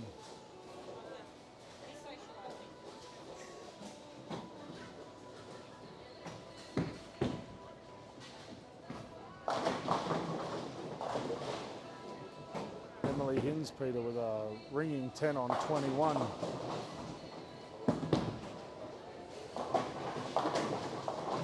.244 for Matthew Purser on 19 and 20.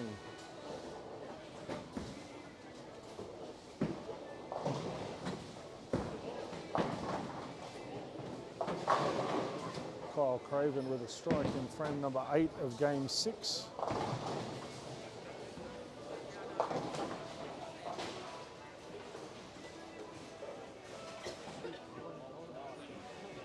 Daniel Turner with a... sorry, Eddie. Just knocking into a couple of the players here, trying to knock Eddie Post off his feet. That's what they get when they argue with the commentator. They get the old shoulder.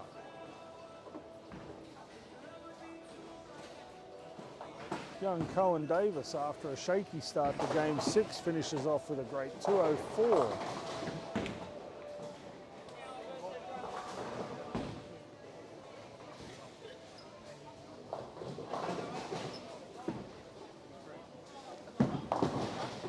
George Frilingos with 194 in frame number 6.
All right, Eddie Post with 208 in game number 6.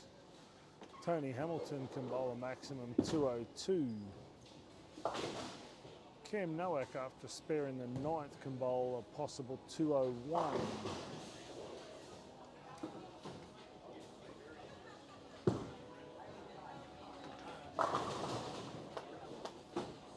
that's the other variety of shot I have there, the one where I put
Tony Hamilton with a double in the 10th.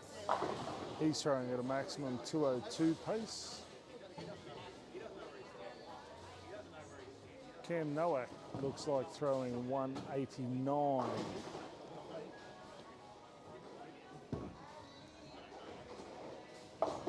Liam Johnson with an 8 count in the 9th frame.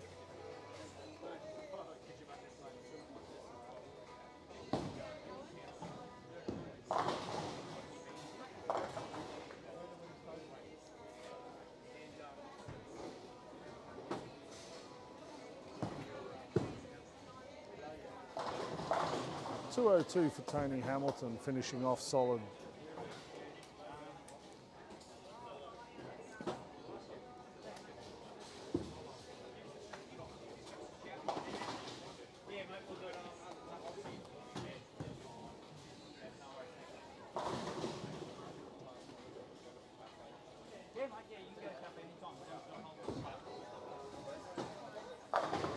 Cam Nowak with a 188 to finish his 3rd block.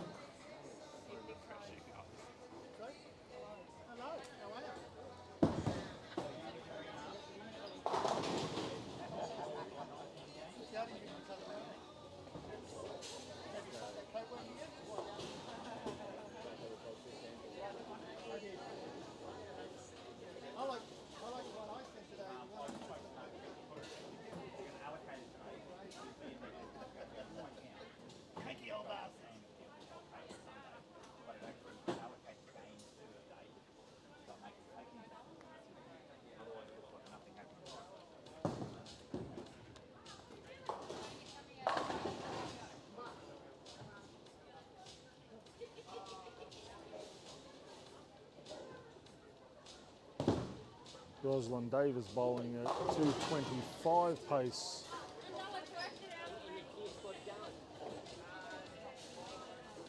Matthew Purser with a possible 243 if he strikes out. Maximum 202 for Josh Morris. Josh Morris throwing a strike in the 9th.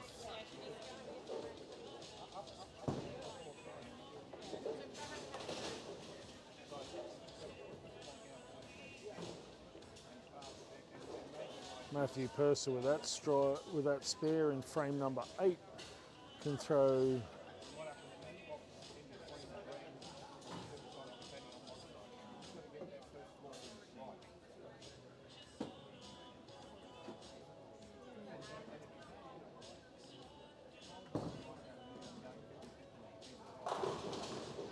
Matthew Purser with a nice strike in the 9th frame sets himself up for a possible 223 game. Rosalind Davis steps up on lane number 19. She goes a fraction wide for her 7 count. Rosalind's still throwing at a possible 202 pace with us if she can stay clean for the rest of the game.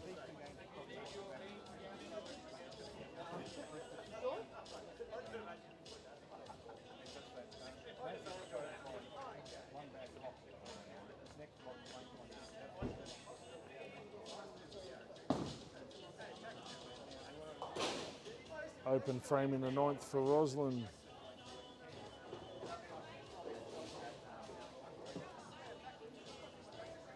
She can bowl 199 with 3 strikes in the 10th frame. Lanes 19 and 20 are a couple of frames behind the rest of the field. They had a fairly large breakdown on lane number 20.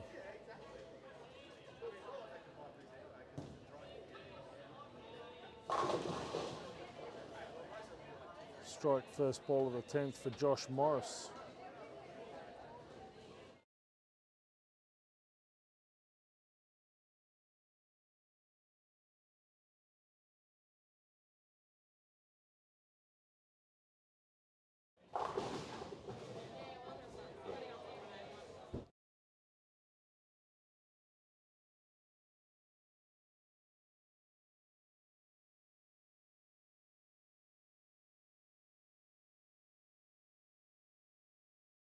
I'll have to get Cam to do this sensitivity. Baby bucket on lane 19 for young Josh Morris. That'll give him a possible 199. Oh, sorry, 189.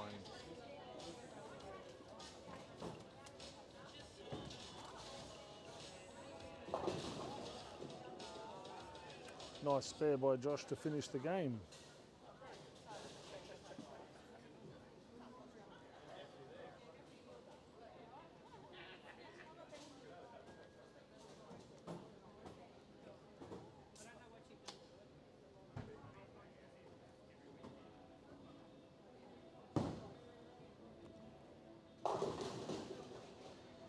.188 for Rosalind Davis on lane number 20. Matt Purser, that shot looks a little bit left, goes a fraction high for a 6-pin.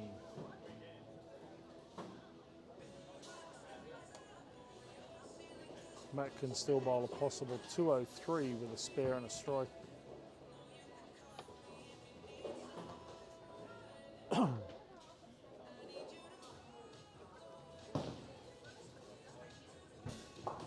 Nice spare by Matthew.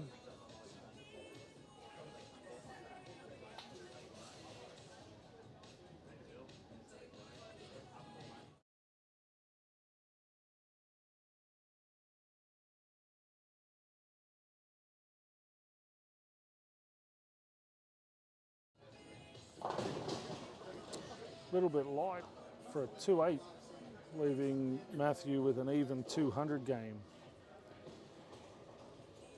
That concludes game number 6 of the 2021 Lexus Townsville Classic. Once again, a big thank you to all the staff here at Townsville 10-Pin and Fun Centre. Lily Wilson and the staff doing a fantastic job. The mechanics down the back trying to keep everything moving as quick as possible.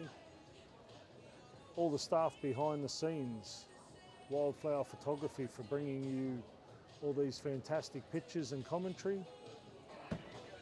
All the other sponsors involved, CLS Constructions, Lexus of Townsville, Struddy's, Campbell's Kitchens, Hodkinson Accounting, the Digimen, 10-Pin Results. Without all these people, this tournament cannot possibly go ahead.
Okay, ladies and gentlemen, welcome back to the 2021 Lexus of Townsville. Proudly brought to you by Townsville 10 Pin and Fun Centre, Campbell's Kitchen Cabinets, Struddy's Sportswear, of course Lexus of Townsville, CLX Constructions.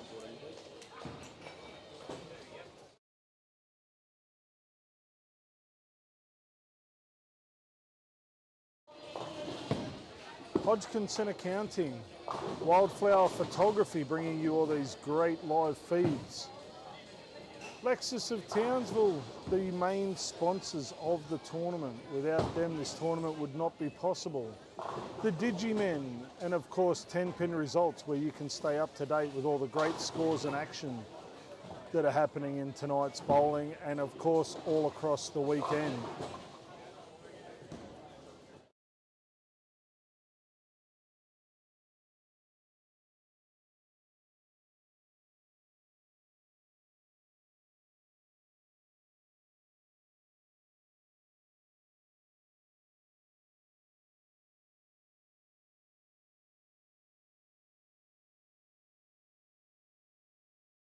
Okay, as we head into game number 7, we have Gary Genke clean through 3 frames. Tony Hamilton just left the frame open. He opened the 3rd frame with a washout. Nola Findlay in the pocket for a beautiful strike in her 3rd frame. Kyle Craven, after an unfortunate open in his 2nd frame, has backed it up with a nice strike. Josh Morris on lanes 15 and 16 has opened his game 7 with the front 4.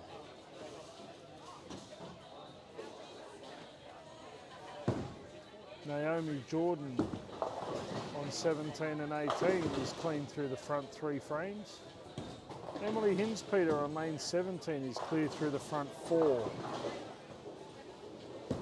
Young Cohen Davis, unfortunately missing target left, leaving himself a very strange 6-7-9 spare. Probably one of the easier of the large splits. He'll be trying to throw the ball to the right of the 6 pin. Bounce the 6 off the 9 into the 7. He's having a fairly good crack at this. Unfortunately, he's just whiffed it past the 6 pin.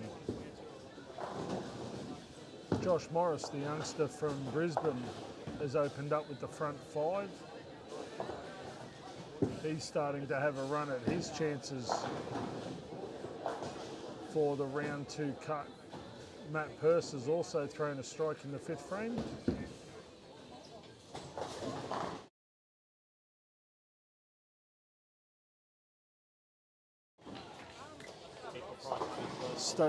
Stage 2 will consist of the top 20 men and top 20 women. They will come back.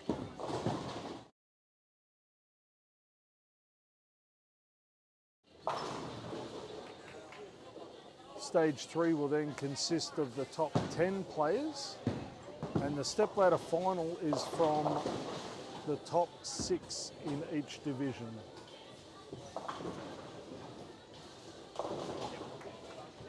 Josh Morris has thrown the front 6 and looking comfortable. He's starting to smile.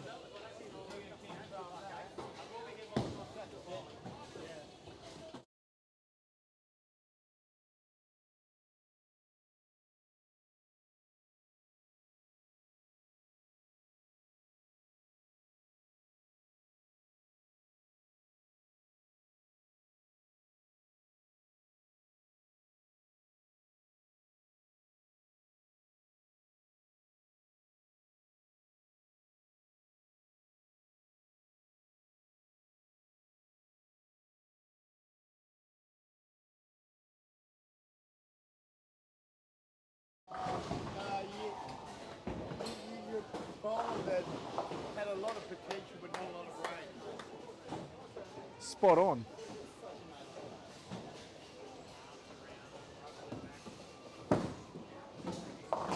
Josh Morris a little bit high on frame 7 for a 6 pin.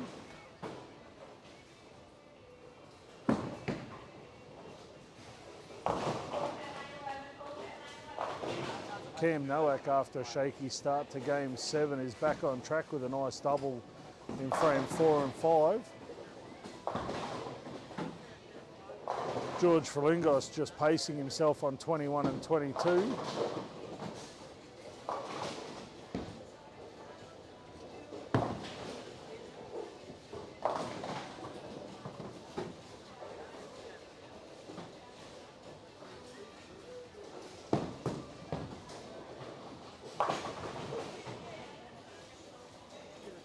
Oh no, it's all good. No.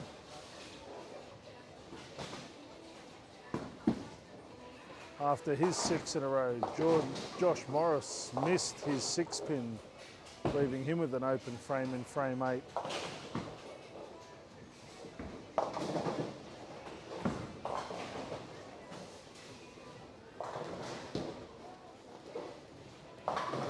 Cam Nowak has gone a little bit high for a 6-pin, he'll take that. Eddie Post crosses Brooklyn for his strike in frame 7.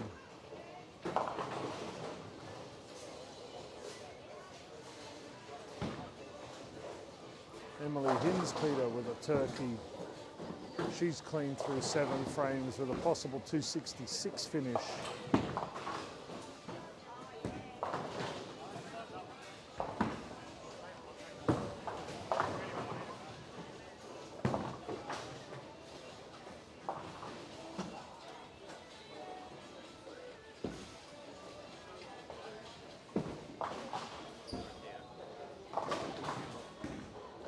Our tournament leader so far, Tony Hamilton, he's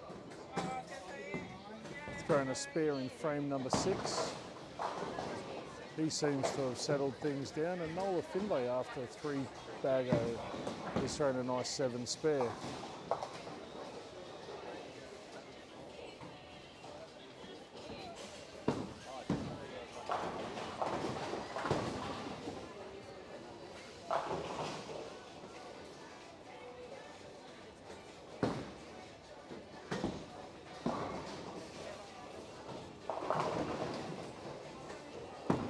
Nice 6-pin for Emily Hinspeter after her 3 strikes.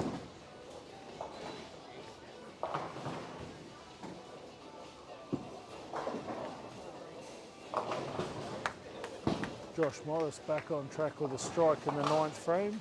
He can throw a possible 245.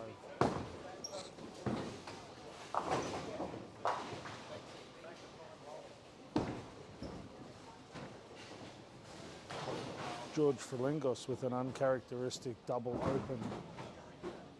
It's not too often that you see him open 2 frames in a row.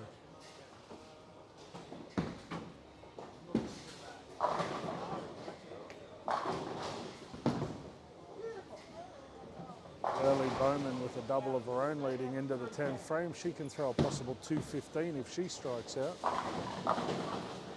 George Frelingos with a ball change. Pushes half the deck into the 10-pin for a strike in the 9th. He can strike out for 183.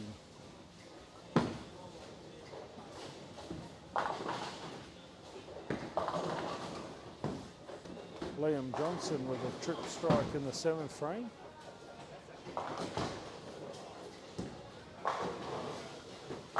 Cam Nowak has found his radar again with a double. He had a bit of a shaky game 6, but he seems to be back on track in game number 7.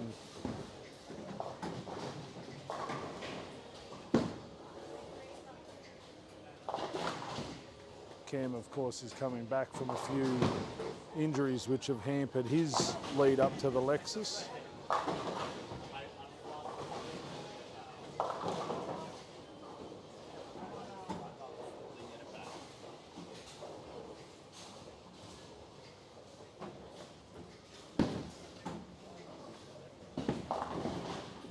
As we move into the later stages of game number 7. Once again, a big shout out to 10-pin results, the Digiman, CLS Constructions North Queensland, Wildflower Photography for all the great images that you guys are watching at the moment, Hodgkinson Accounting, Struddy's Sports Apparel, Campbell's Kitchen Cabinets, and of course Lexus of Townsville. Without these sponsors, tournaments like this can't go ahead. So a massive shout out to all those businesses and all the people involved in the organising of the tournament. Lily Wilson and her staff here are doing a fantastic job making all the bowlers feel welcome. Some of these players have travelled from as far afield as Perth, Victoria, Brisbane.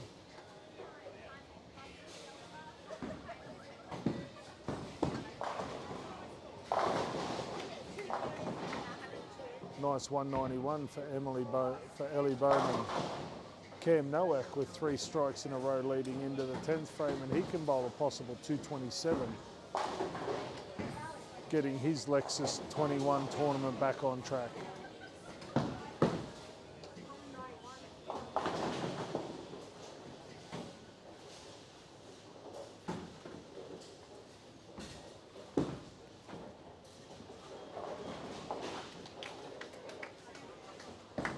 Emily Hinspeter with a possible 192 with a strike in the 10th. Josh Morris with a 213 after his front 5 effort.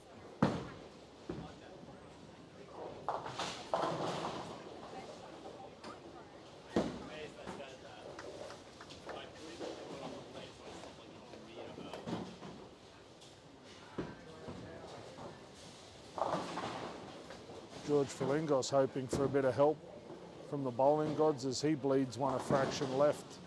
Leaves himself the baby bucket to start his game 8.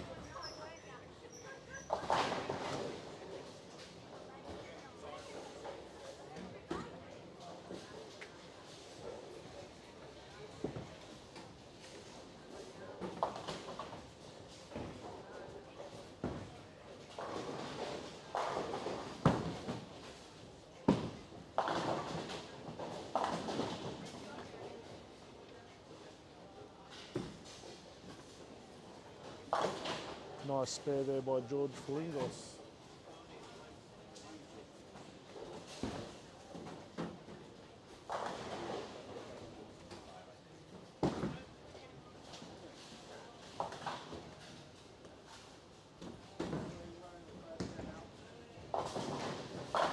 Cam Nowak with the first in the 10th, giving him 4 in a row, and he's still on track for his 227.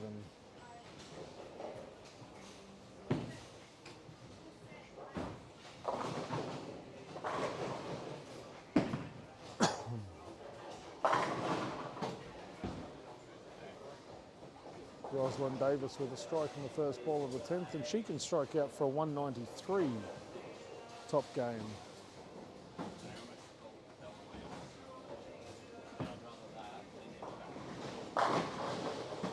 George Falingos with an absolute animal of a shot in the second frame for his strike.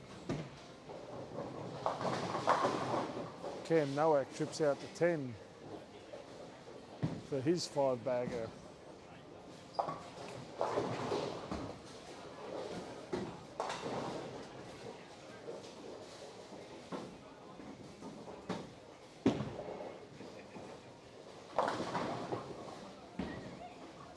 Rosalind Davis with a 2-pin. That will leave her with a maximum 183 game. Mitchell Garland with a strike first ball of his 8th game. Cam Nowak with an absolute bomb 7-9. Finished with 225.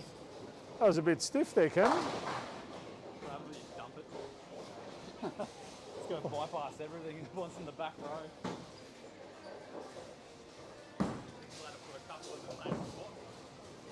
George Falingos, the consummate professional he is, with a double after his spare in the 8th.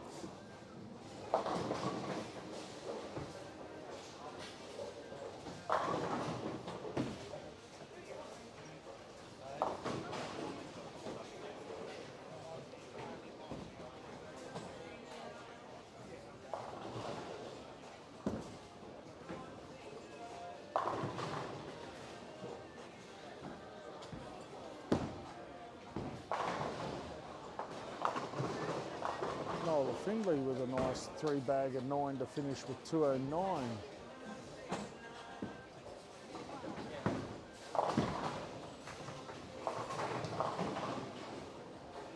Tony Hamilton with a 179 in game number 7.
Okay, welcome back to the 2021 Lexus of Townsville Open.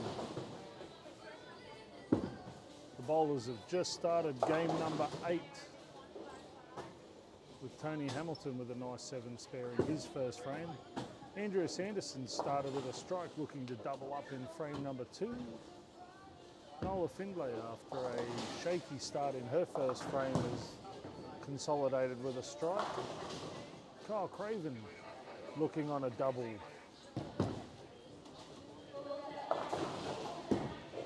Lanes are starting to transition pretty hard now. A lot of bowlers are starting to experience a bit of unders and overs. Tony Hamilton's made a ball change to leave himself a flat 10 in frame number 2.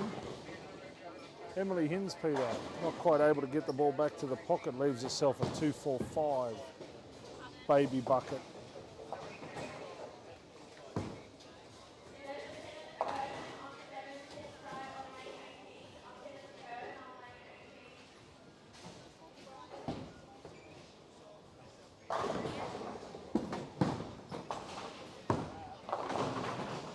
Cohen Davis goes Brooklyn for a strike in his fourth frame.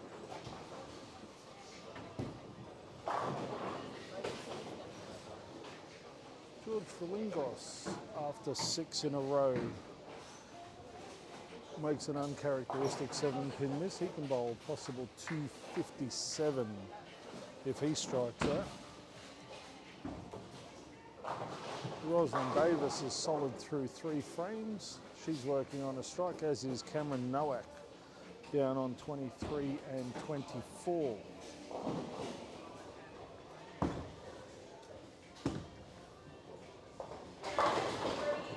Cam throws himself a double. He's starting to show a little bit of fight in the latter stages of the qualifying rounds.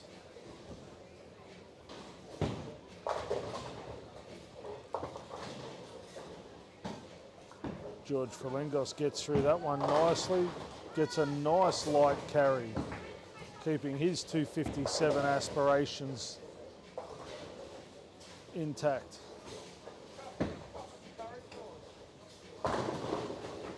Rosalind Davis throwing the ball as well as I've seen her throw it in a long time, working on a double.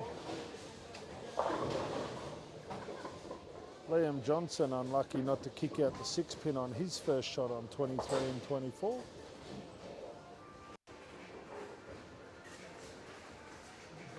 We'll just stay with George as he lines up in his 10th frame.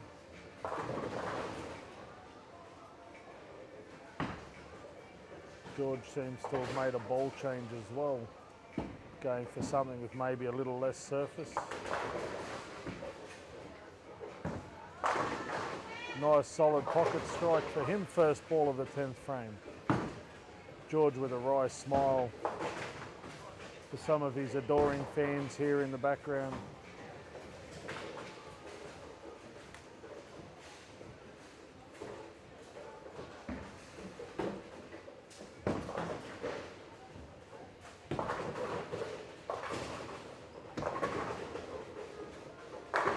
Cam Nowak trips out the 10 with a 6 to give himself a triple in his 8th game after a spare in the 2nd frame. Rosalind Davis delivers a nice ball as well. Beautiful pocket shot, unfortunately rings a 10-pin. George solid as a rock for 2 in the 10th frame. That gives him a minimum 250.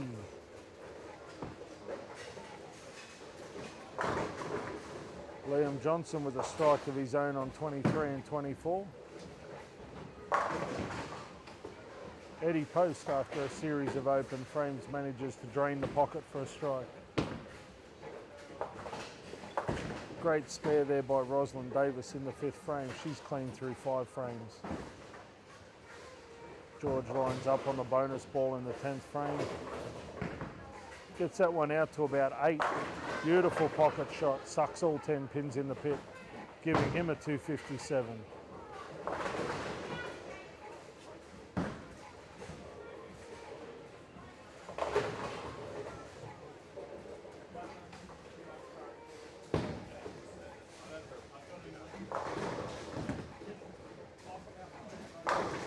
Cam shreds the rack in frame number 6 to give him 4 strikes.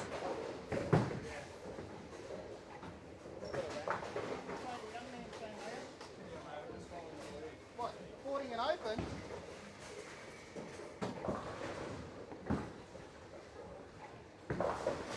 Cam.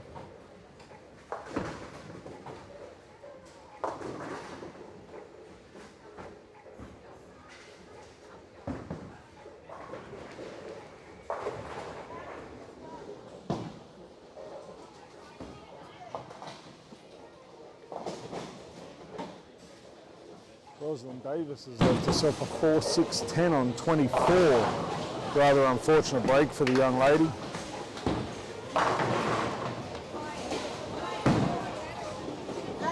Eddie Post has found his rhythm again with a double in frame 6 and 7.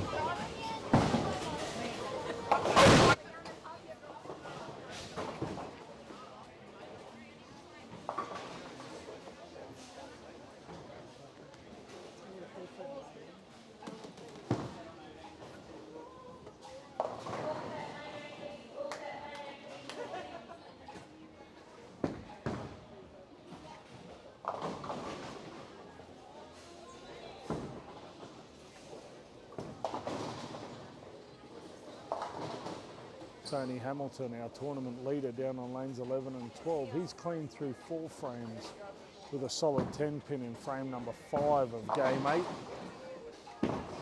Tony was throwing a 248 average prior to game 7, where he found lanes 11 and 12 a little hard on the transition, only bowling a 179. He seems back on track though.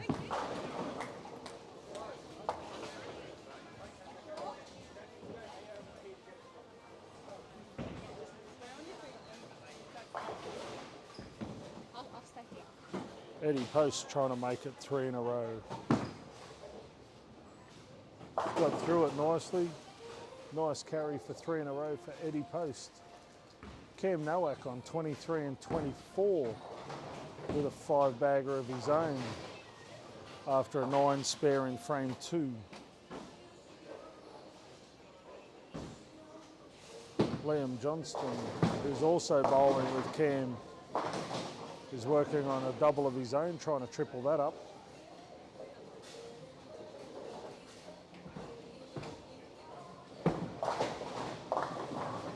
He's gone a fraction high, left to 610.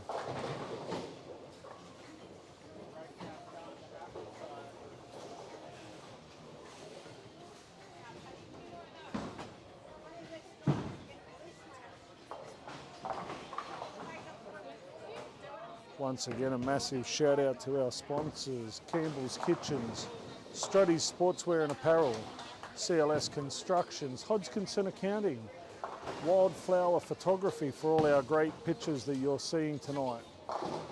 Digimen, 10-pin results where you can keep up to date with all the action live from the 2021 Lexus, and of course Lexus of Townsville. Without these great sponsors, tournaments like this cannot be possible. And of course, to Lily Wilson and all the staff here at Townsville 10-Pin and Fun Centre. Without their great effort, again, this tournament would not run as smoothly as it has.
Alrighty, welcome back after a short break.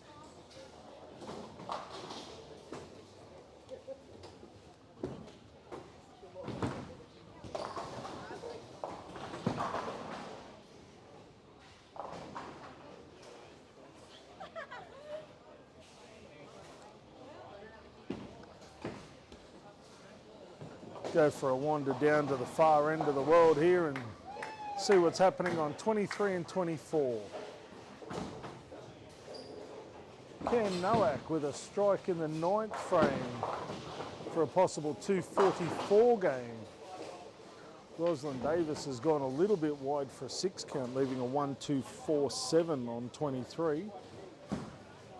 Liam Johnson, after an open in frame 7, has struck in frame 8, trying to get himself a double. He's left himself a 310.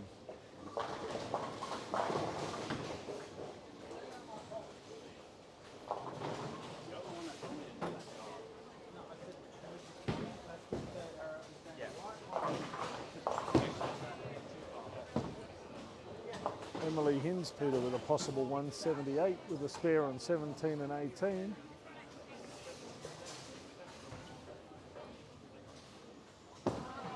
$195 for Josh Morris on 15 and 16. Matt Purser absolutely drains the pocket for a solid 8-pin with no luck. Tony Hamilton with a 4-9 out of the pocket. Kyle Craven trips out the 7-pin for a double in 10th, giving him a possible 201.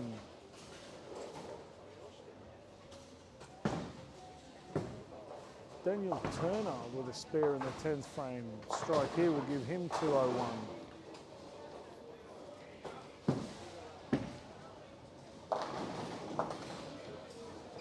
Daniel's thrown a 9 count, giving him an even 200.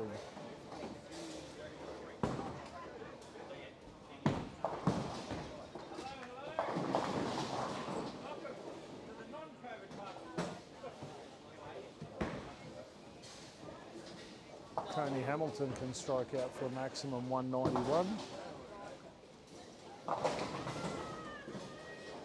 Matt Purser with a 182.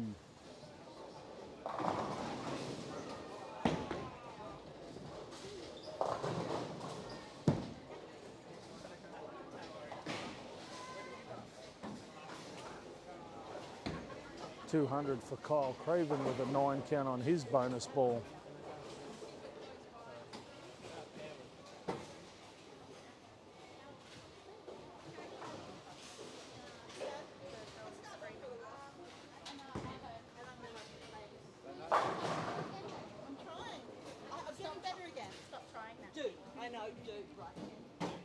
Cam Nowak with a 224 messenger for the 8-pin. He's getting there. He's getting there. He sent a messenger for the whole back row. He's going to start trick shots, I think, in the next game. Maybe try a messenger for a 6-pin. Something stupid, maybe a 3-pin. And what balls are we using today, Mr. Nowak? So I started with the Alpha Jackal after about 3 frames in the first game. Just needed something to get smooth, sort of roll early on that mid lane, head to the oil and just sort of drive through the pocket. And then as that sort of burnt through, just move with the purple tank line that's just basically pretty neutral. How are you finding the transition? Like we're 8 games in of a 12-game block. Is there a lot of transition, or is it actually held up quite nice? It's held up pretty well. I think the big one was game 6. That was, for me, that was my struggle, that halfway point, just finding what that lane was actually changing and doing. Yep. And whether it was, trying to get the length out of the ball, but I was leaving a lot of corner pins because it just wasn't getting back strong. So I've just basically going, okay, well, down and in seems to be the way to go.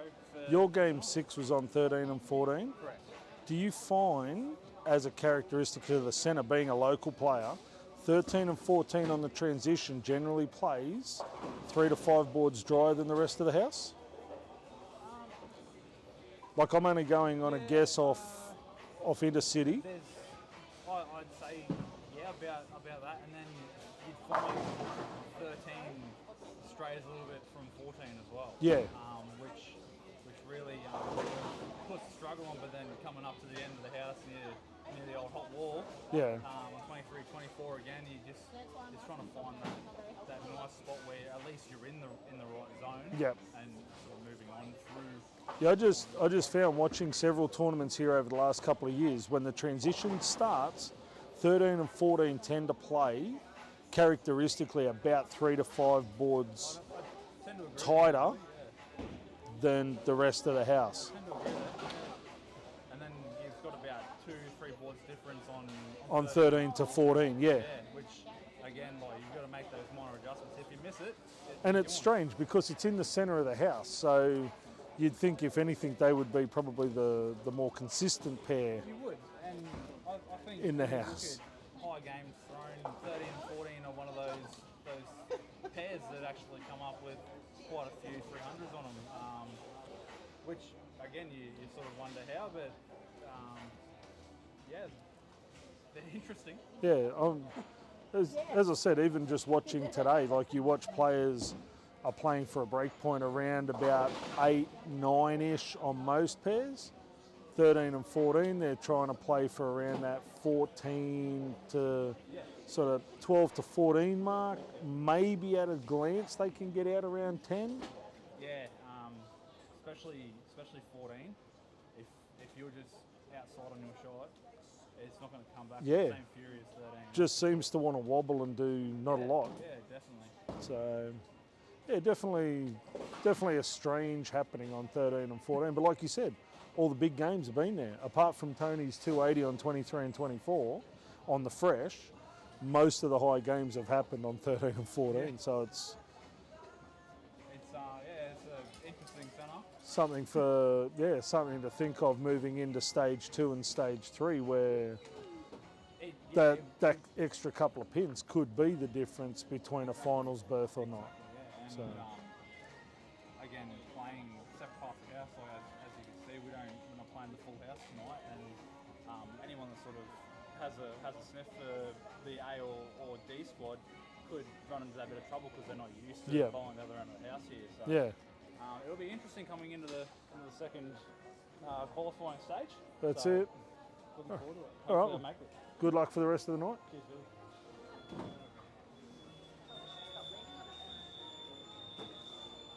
Just a bit of a chat with Cam Nowak, one of the local bowlers who is in the top 5 at the moment and in with a real shake at making stage 2, just a characteristic on the centre. I'm good, how are you?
All right, ladies and gentlemen, we'll come to you now with some live standings after 8 games. The bowlers have just transitioned into their 5th block, so games 9 and 10 are online at the moment, but we will have a quick look at the standings as we start. This time we'll start with the men. In first position, averaging 222.5, is Tony Hamilton on 1780. Cam Nowak is in second position on 1746. George Falingos is in third position on 1733. Josh Morris in 4th place on 1635. Matthew Purser, after a great middle block, has jumped to 5th place on 1584. Kyle Craven on 15.01. Eddie Post is in 7th place on 14.72. 14-year-old Cohen Davis is in 8th place on 14.32. Gary Jentke is in 9th place on 14.21. Daniel Turner is rounding out the top 10 in 14.14. Just outside the top 10 is Liam Johnson with 12.69 and Mitch Garland with 12.44. In the ladies division, young Emily Hinspeter has jumped the field with 14.18. In second place, Ellie Bowman, 13.46. Just 3 pins behind her is Patricia O'Keefe on 13.43. Naomi Jordan is in 4th place on 13.42. Nola Findlay on 13.24. Rosalind Davis is in 6th place on 12.97. And Andrea Sanderson on 12.37. Only 109 pins separate 2nd from 7th, with just 4 pins separating 2nd and 4th. So a very tight field so far after 8 games. We will come back down to some live action now. Young Josh Morris, after an open in the 3rd frame, has covered that with a double in frames 4 and 5, just off camera on 11 and 12. Matthew Purser, he's cleaned through 4 frames.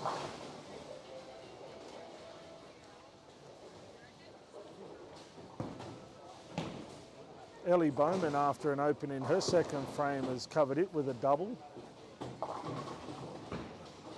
Mitch Garland, he's cleaned through 3 frames on lanes 15 and 16.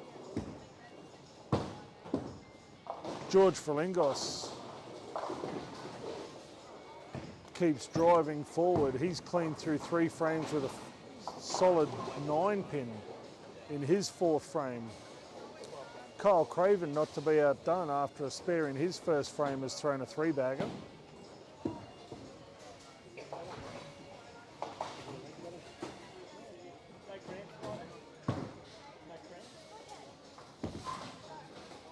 Cam Nowak's cleaned through 3 frames down on lanes 19 and 20. Liam Johnson, unfortunately, has just missed a 10 pin to the left to open his 3rd frame. Gary Jentke's cleaned through 4 frames.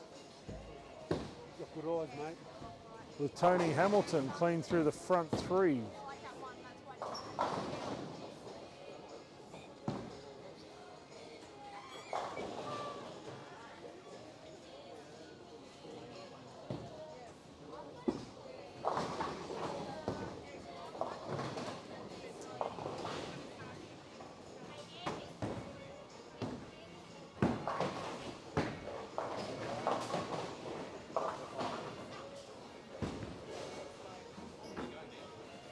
Nola Findlay's cleaned through 3 frames with a 9 spare double.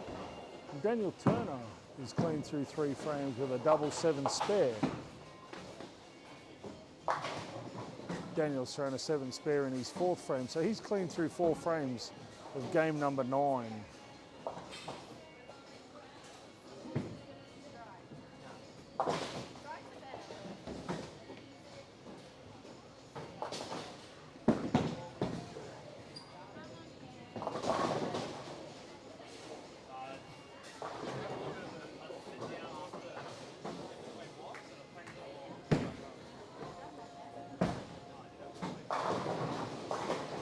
Findlay, unfortunate 7-10 after a beautiful pocket shot. Tony Hamilton's bled that one a little bit to the right, leaving himself a 1-2-8 for his spare.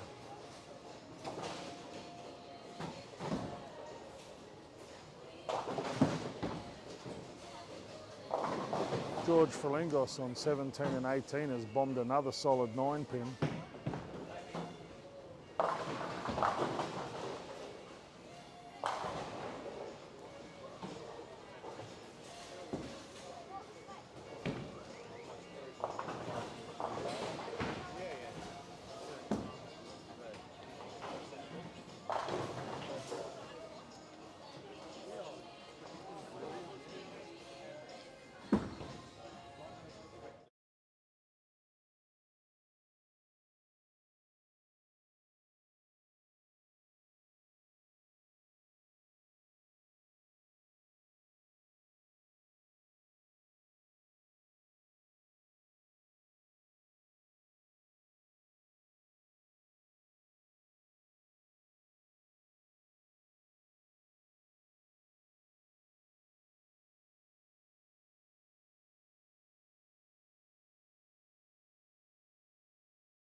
George Fruingos has managed to carry a 9-pin for the first time in 3 frames. He'd be happy about that, have a bit of a giggle. Standing here with the ever popular Nick Devaney. From a left-hander's point of view, how do you feel about watching somebody drop 2 absolute bombs for a solid 9-pin on 2 shots? It does make me feel better about myself. I must admit, it's not something you generally see George leave. With George's ball roll, you generally expect to see an 8-pin. But he was saying he did take the surface off one of the balls so he could get a slightly better drive on the shot. Maybe with the transition, maybe that drive's just not there anymore. Yeah, it looks like he's dialed up one pretty good anyway. Yeah, he hit one of them with a 500 pad, he was saying, just to give him a little bit more, sort of take the out of bounds, out of play. And he did say that it helped him free up that extra 3 or 4 boards on the left. Has he gone back to the other ball now, I think? I think he's made a ball change.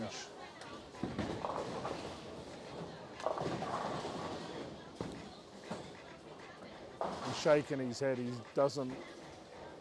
It's like he doesn't have an answer for the extra length. Young Emily's throwing the ball like an absolute bomb. As the tournament's gone on, young Emily Hinspeter seems to be able to get the ball back where most people are throwing through the break point. She's actually found her break point in rhythm. Covering a lot of balls, doing it too. She is, but a lot of it's in a straight line. The ball's not bellying around like I've seen some of the men are trying to play more rounded through the middle, like Matt Purser's trying to round the ball through the mid lane, where Emily's just going straight to a break point, straight to the pocket. Nailing it.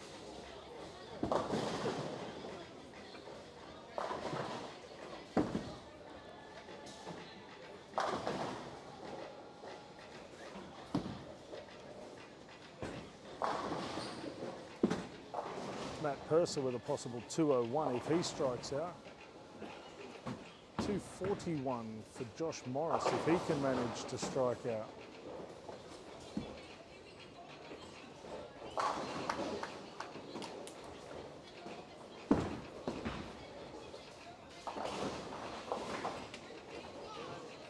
Josh has a very strange stance on his setup. He actually holds his fingers on the top of the ball. A conventional grip is to hold the ball with your hand under the ball and your left hand balancing the ball, where Josh actually holds the ball with his fingers on top of the ball.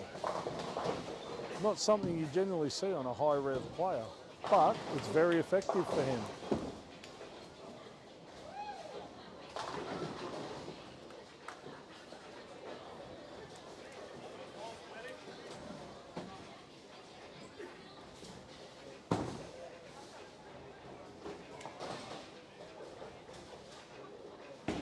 Emily Hinspeter with a double on 13 and 14, throwing the ball exceptionally well, as we were just saying with Nick. The rest of the players in the field seem to be trying to cover a lot of boards, where Emily's playing a lot more direct to a break point. The ball's biting on the friction, driving the pocket. Very effective for her. Nice game, Josh. Just saw 2 games ago, the front 6, front 7. No, I missed 4-4, and I was like, fuck, I'm not fucking serious. Am I going to do this shit now? We finished at 210. Yeah, 211 and then back it up with 240. Yeah, all this is just, you just got to concentrate really hard towards now. Speed seems to be a big factor. It seems very easy to push the ball through the break point. Yeah, like I'm holding it slower. Oh, sorry, I'm holding it lower because it's like, oh, it's just going to go too fast. I was talking to Cameron Nowak, and he said, like, especially down this end, it's real easy to push through a break point. But if you got your ball speed right, like you've just thrown 7 absolute cracking shots. 241 could have easily been 262 Yeah, I know. with a break in the 9th, but Yeah, I mean, that was just a bit, I'd say, flat. It was alright for speed, but it was just a bit flat, not not as a round that I wanted to come to. But you seem to be finding your rhythm coming into coming into the last four. You've gone 210. You've got to bring You've got 240, so that momentum's there coming into the last block. So like after the 153 to start with, all it was just move left. I can time it up a bit and also get around it more. And Yeah. it'll just get better. Like after that, he struggled a bit. He was bowling some nice shots, but he just had these 7 pins that just stood up solid. that's pretty characteristic of this place. I was talking to a couple earlier, and it's not uncommon in this place to throw 5 in a row, 6 in a row, absolutely nail the pocket 7-10 cold as, or a 7-9. And it's one of those things, if you can deal with the bowl mentally, you'll do all right. Yeah, exactly. Like you've got to expect that somewhere in amongst your block you're going to throw that bomb 7-10, take one, back it up with a double. You know what I mean? Like, but the carry's starting to come now. So We got to just have the right speed, get it. I've pretty much found it on watching it around the same angle. It's helpful. watching the last couple of blocks, you guys are starting to come into your rhythm. So keep it going for the last couple.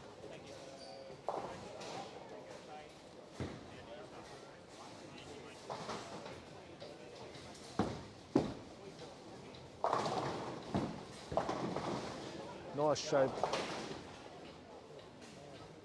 No, leave that on. Nice shape there from Emily Hinz, Peter. Mr. Gardner, just got a phone call from Matt from Townsville 10-Pin Fun Centre. They are adding $500 to the prize total for the first 300 bowl for the tournament.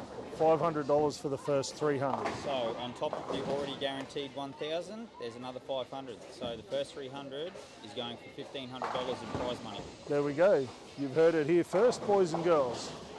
First 300 game is now worth $1,500, not the advertised 1,000, thanks to Townsville 10-Pin and Fun Centre. So for all of you guys and girls that are still coming to bowl tomorrow,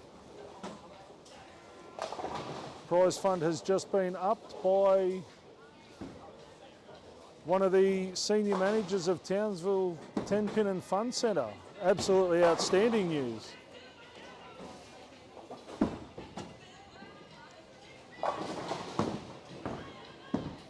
$193 for Emily Hinz, Peter.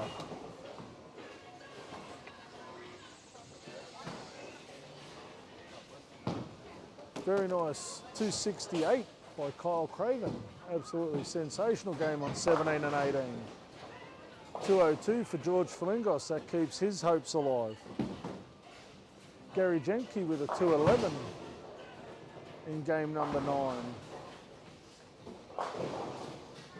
Cam Nowak with a possible 204, keeping him in good stead.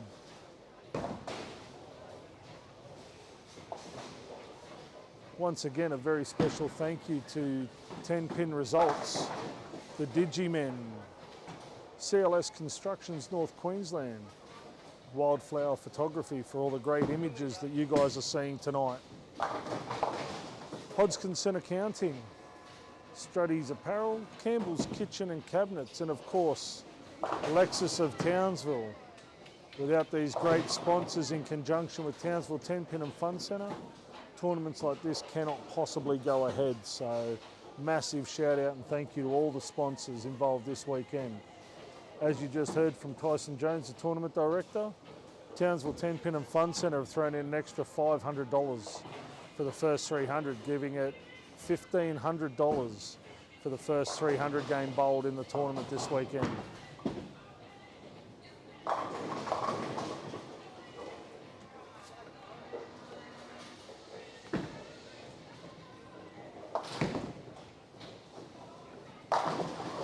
Tony Hamilton with a possible 192. Cam Nowak with a 204 game. That keeps him chugging along nicely.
All right, ladies and gentlemen, welcome back. We are now halfway through game number 10.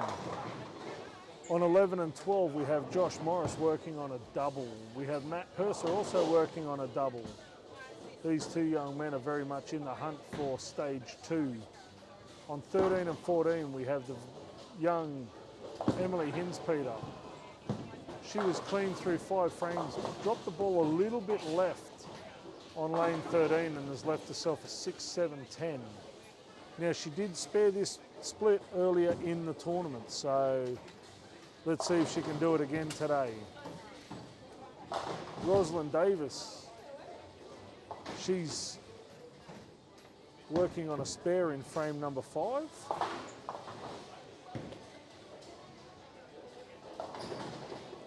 Ellie Bowman has a strike in frame number 7 after an open in the 6th frame.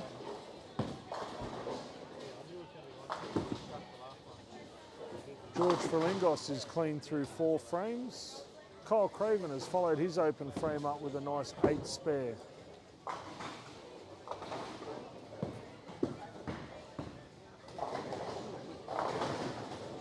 Again, this tournament is brought to us by several fantastic sponsors and great supporters of the Lexus tournament here in Townsville. Campbell's Kitchen Cabinets, Struddy's Sportswear and Apparel, CLS Constructions North Queensland, Hodgkinson Accounting, Wildflower Photography.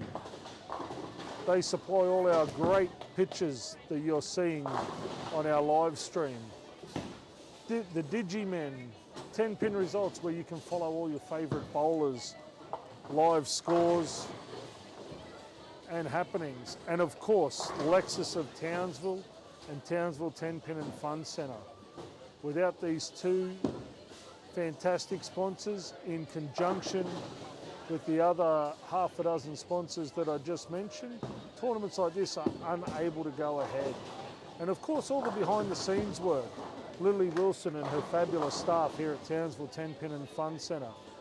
The technicians at the back of the centre keeping the machines running up to speed. All the volunteer lane marshals. All these people working in conjunction to help bring you such a great tournament.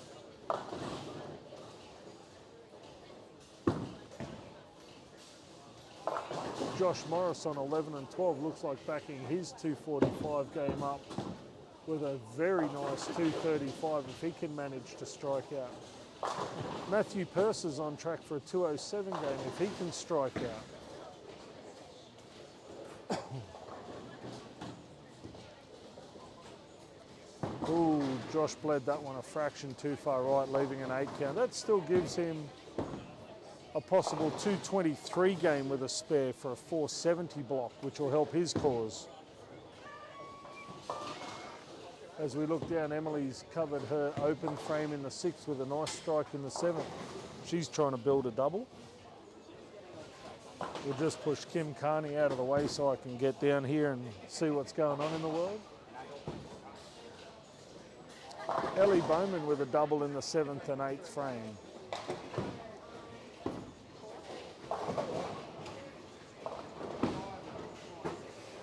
George Ferlingos is clean through 6 frames as he tries to line up on the left-hand lane. Kyle Craven seems to have lost his way after his 266, but he's trying to build a very solid game as well.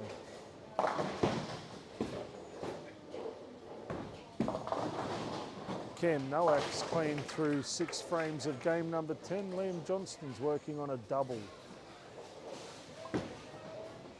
Cohen Davis just rushing the spare shot a little bit for his 9 miss. Tony Hamilton seems to have found the radar again. He's working on a double in frames 4 and 5. He's clean through 5 frames. Eddie Post on 23 and 24 working on a strike in the 6th frame.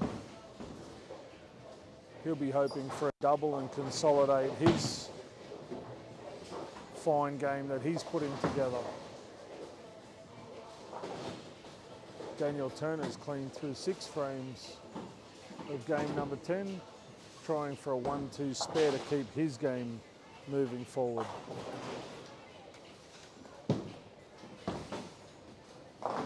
Tony Hamilton's gone a fraction light in frame number 6, leaving himself at 2-5.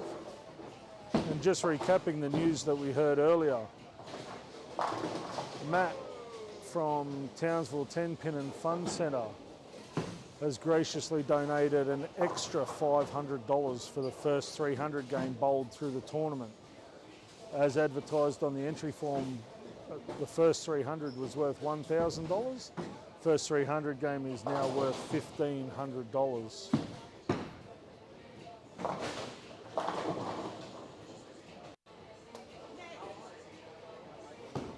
Full set on 24. So yeah, $1,500 now for the first three. $1,500 for the first 300 game bowled during the 2021 Lexus of Townsville.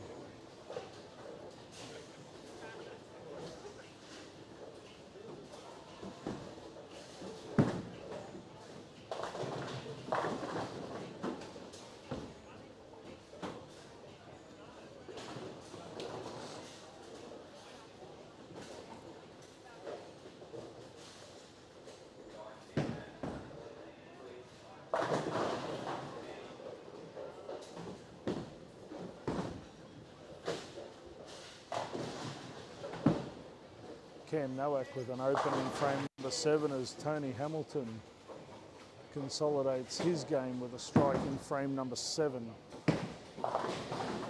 Tony can throw a possible 248 if he manages to strike out from here. Eddie Post is successful with his double attempt in frame 6 and 7.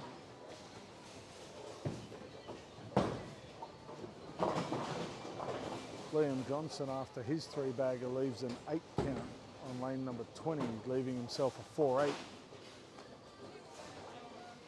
Kyle Craven with a strike in the 8th frame. He can strike out for a maximum 215 after his 269. 220 for Ellie Bowman on lanes 15 and 16. That won't hurt her chances at all. 223 for Josh Morris on 11 and 12, giving him 470 for the block. That definitely won't hurt him either.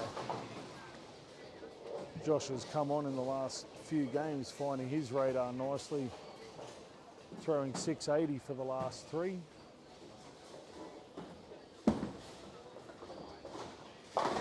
Rosalind Davis with a great strike for the first ball in the 10th frame. She can strike out for a maximum 183. Emily Hinspeter, after her 203 first game, backs it up with a 204, giving her a 407 block. That should consolidate her lead early in the tournament.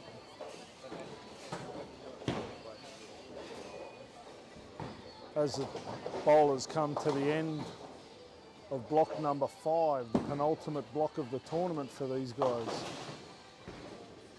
We'd like to give a massive shout out to Campbell's Kitchen Cabinets, Struddy's Sportswear and Apparel, CLS Constructions North Queensland, Hodgkinson Accounting, Wildflower Photography for all the great pictures that you guys are watching now, the Digimen, 10-pin results where you can keep up to date with all the latest scores from the 2021 Lexus of Townsville. Townsville 10-Pin and Fun Centre, and of course, the great people at Lexus of Townsville.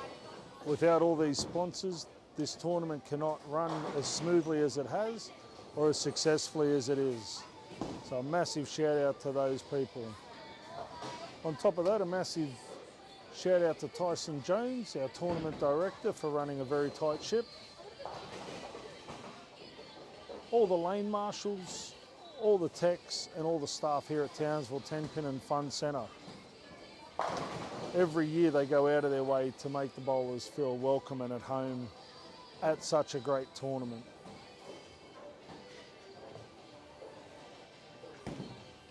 George Frelingos with a solid 10 pin for his first ball of the 10th.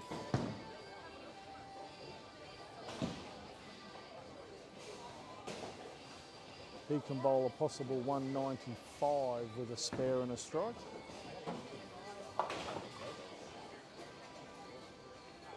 $182 for Kyle Craven after his 266, giving him a 448 block.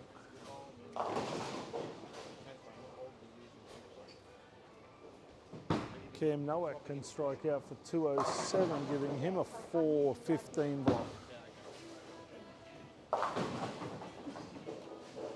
Gary Jenke with a 9, his first ball of the 10th frame, giving him a possible 203. Nola Findlay with a beautiful strike on lane 24, giving her a possible 198. Eddie Post working on 4 in a row can bowl a possible 251 game if he can manage to strike out.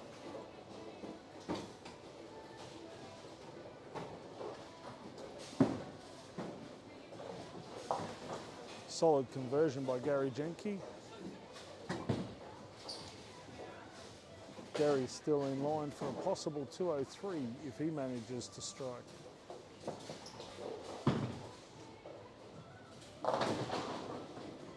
Strike for the first ball of the 10th frame for Daniel Turner, giving him a possible 213 game.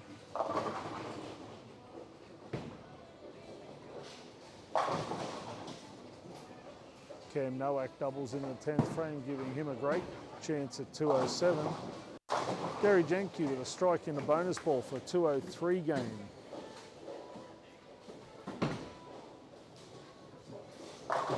Eddie Post drills the first in the 10th on lane 24. He's still on track for a possible 251.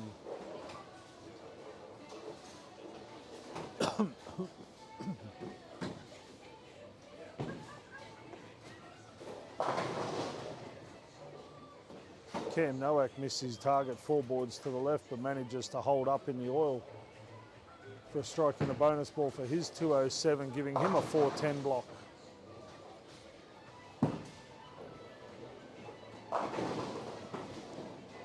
Tony Hamilton with a solid 7-pin first ball of the 10th frame for a possible 196.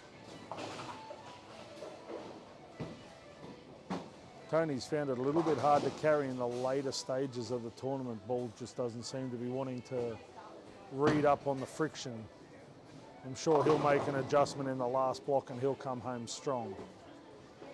Eddie Post with a strike, second ball of the 10th for his high game of the tournament so far, and a possible 251. Tony absolutely drilled that 7-pin with a big don't argue.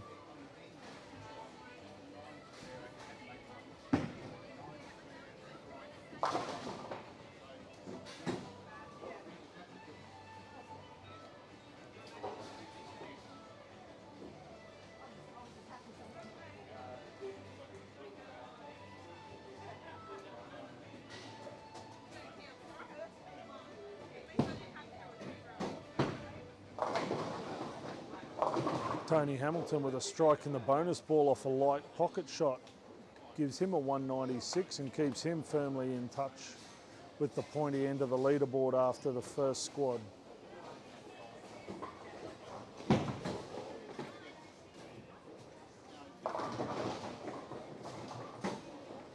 $247 for Eddie Post on lane 24 with a 6 count in the bonus ball. Now stay tuned guys, we will come to you with an updated standing sheet at the end of this block. And of course we will run through the final standings at the end of 12 games.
Okay, ladies and gentlemen, welcome back to the 2021 Lexus of Townsville. The bowlers have just started the final block for tonight. They're into game number 11. Just while we're waiting for the standing sheet at the end of the last block,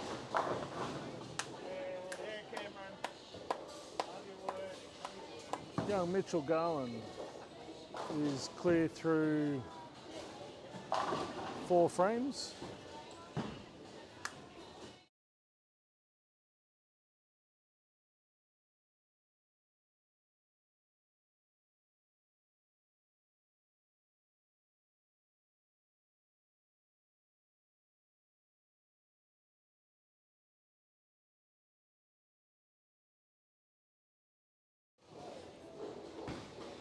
Mitchell Garland's clear through 5 frames.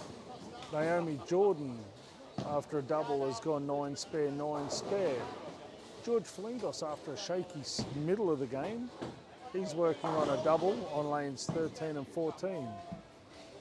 Eddie Post has consolidated his game after a fairly shaky start with a double and 2 spares through 5 frames.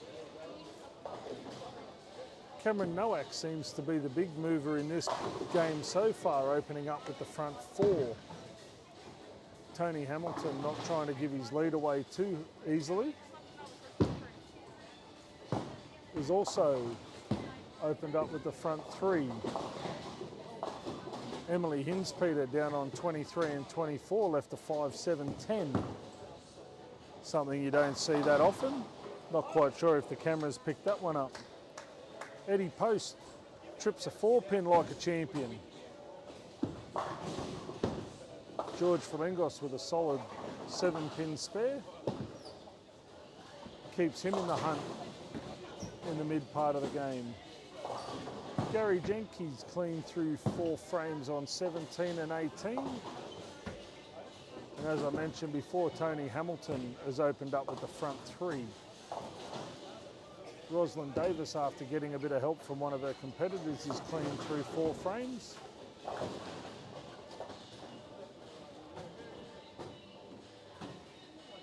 Matthew Purse is clean through 4 frames, down on 21 and 22.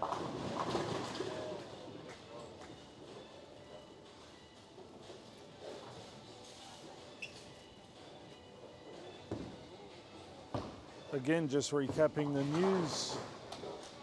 The senior management at Townsville 10-Pin and Fun Centre have graciously donated an extra $500 to the prize fund for the first 300 game bowl, bumping that jackpot up to $1,500 for the first 300 game. Of course, tournaments such as this can't go ahead without our great sponsors: Campbell's Kitchen Cabinets, Struddy Sportswear and Apparel, CLS Constructions North Queensland, Hodgkinson Accounting, Wildflower Photography, who supply all our great images that you guys are watching on the live stream, the Digimen, 10-pin results, where you can keep up to date with all the live scores and action from today's and the tournament's play. Townsville 10-Pin and Fun Centre, and of course the fabulous people at Lexus of Townsville. Without these great sponsors, tournaments like this wouldn't be as successful as they are.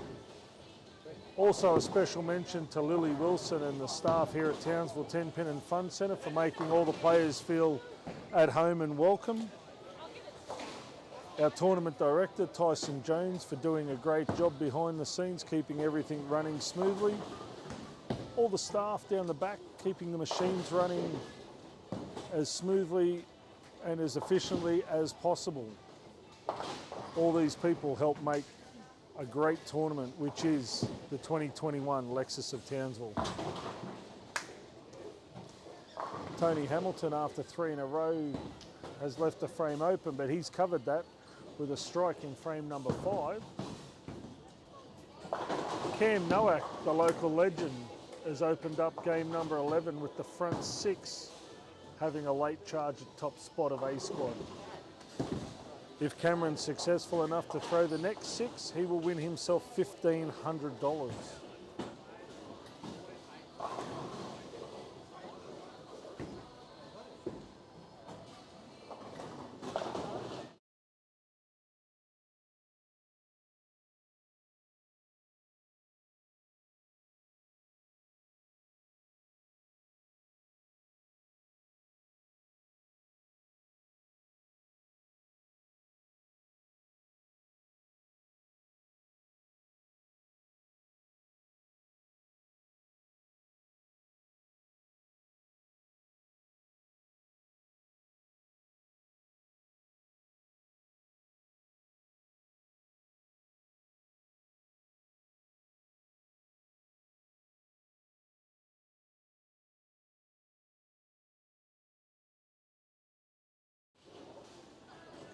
Ellie Bowman with a crossover strike in frame number 9 sets herself up for a solid 10th frame.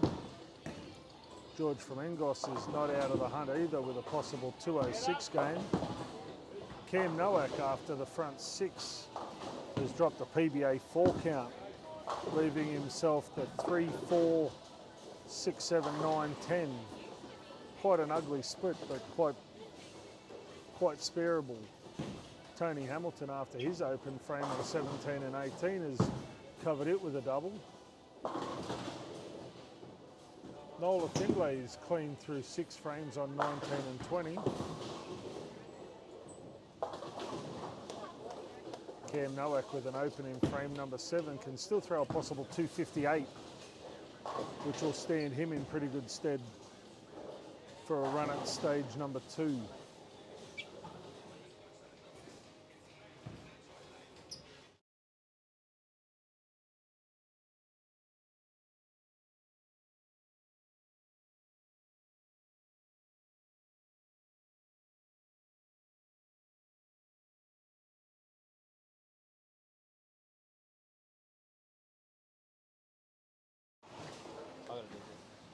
All right, ladies and gentlemen, here we go. Standing sheet after 10 games. In the ladies division in first place, averaging a very nice 181.5 is Emily Hinspeter. Ellie Bowman, another one of the local juniors, is in second place with 17.45. Nola Findlay has climbed the board up into third place with 16.81. Naomi Jordan is in fourth place with 16.48. Rosalind Davis in fifth place with 16.03. Patricia O'Keefe in sixth place with 1565. And Andrea Sanderson in seventh place on 1528.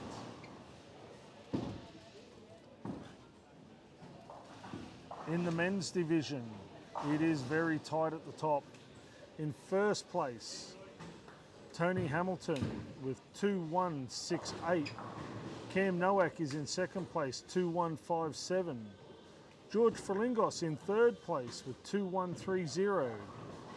Josh Morris, after his great 3-game block, has climbed up into fourth place with 2099.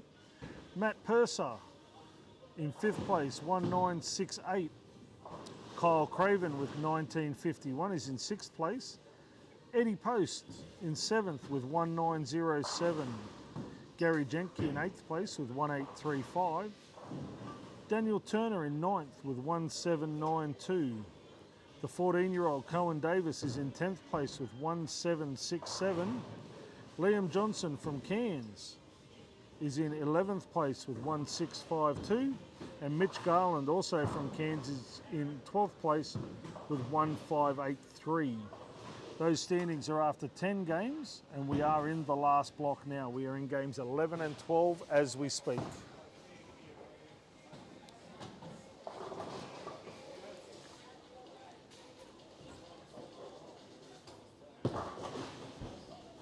Naomi Jordan with a very nice 180 game on 11 and 12. George Flamengos has started the last game with a strike, so he's in the hunt for the 300 game bonus. Eddie Post, unfortunately, has opened his first frame of the 12th game. Tony Hamilton in game 11 after his open frame in frame 4 has consolidated it with a 3-bagger. Just gone a little bit left of target, but holds the pocket for 4 strikes in a row. George Flamengos kicks out the 5-pin like the boss that he is to carry his double into game 12.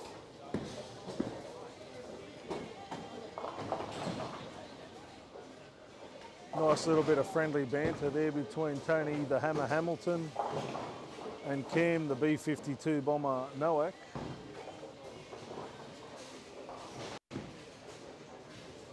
Nola Findlay moving along nicely on 19 and 20.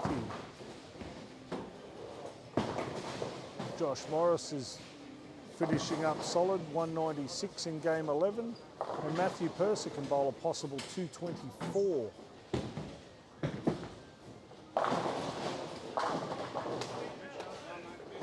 Matt Purser's made a ball change and is making the pocket quite nicely.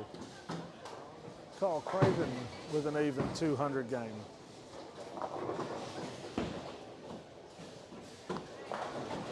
Cohen Davis has started his 12th game with a strike.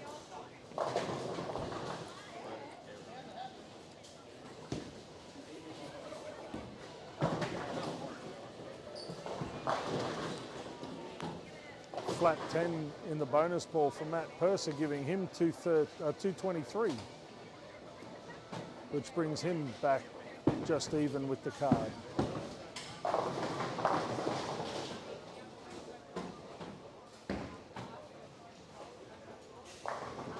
Cam Nowak's back on track after 2 open frames, and he can throw a maximum 236. Tony Hamilton with a spare in the 9th can bowl a possible 243 if he can manage to go off the sheet.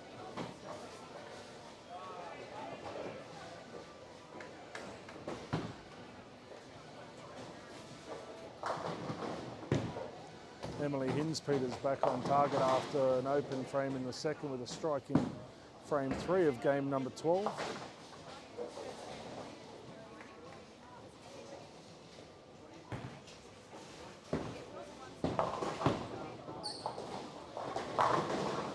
Kyle Craven starts game 12 with a strike. He's not out of the mix at the moment either.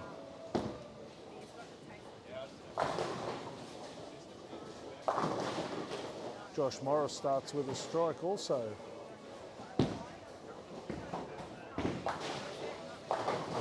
This is the block that should get the movers and shakers consolidated in their spots and set themselves up for a good shot at round 2 of the tournament.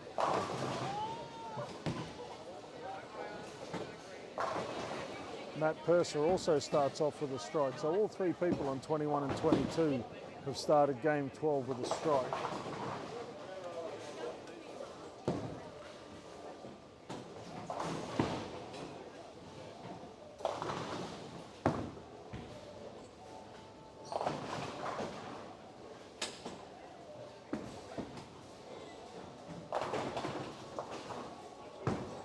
Cam Nowak throws 235 in game number 11 to keep him at the pointy end of the squad.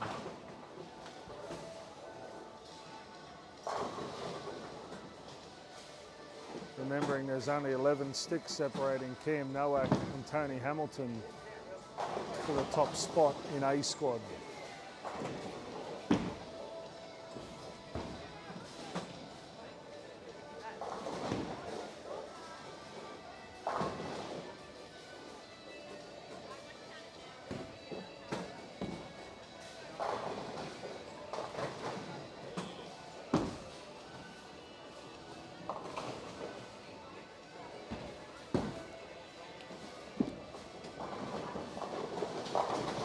George Flengos with a strike in frame number 5 after an open.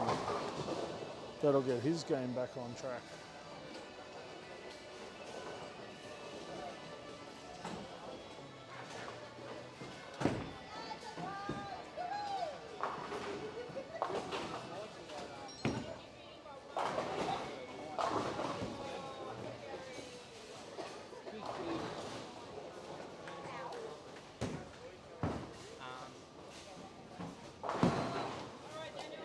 Tony Hamilton with a double in the 10th for a possible 243 game. That'll open his lead up to 19 going into game number 12.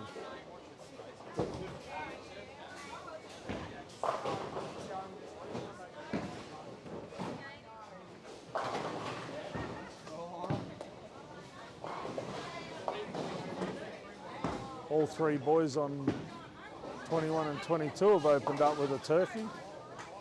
There might be some talk of splitting the $1,500 up amongst the 3 if they all bowl one.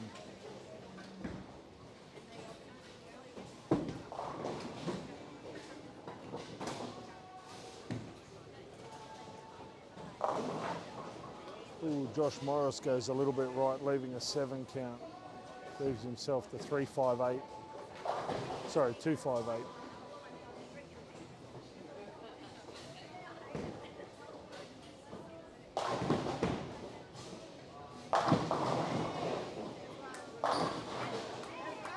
Kyle Craven with 4 in a row in game number 12.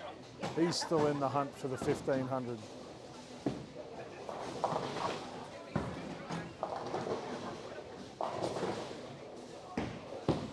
Cam Nowak started game number 12 with a strike.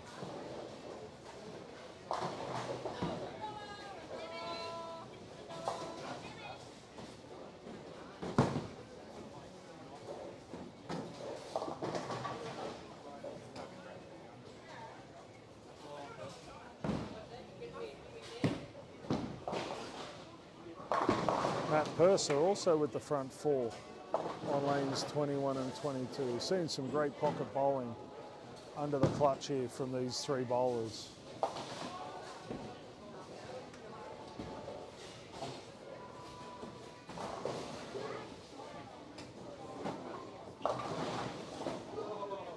Josh Morris absolutely splits the rack. You might want to watch that on a replay because I don't know what split them, but he'll take it. You don't get any extra points for style.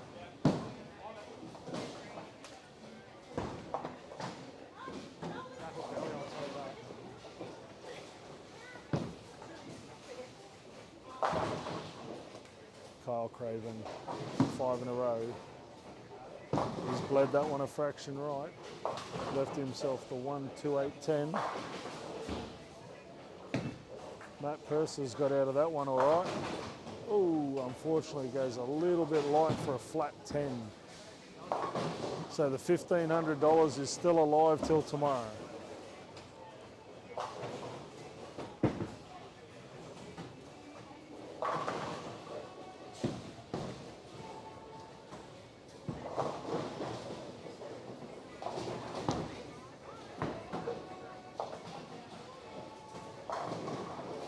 Emily Hinspeter with a beautiful pocket shot.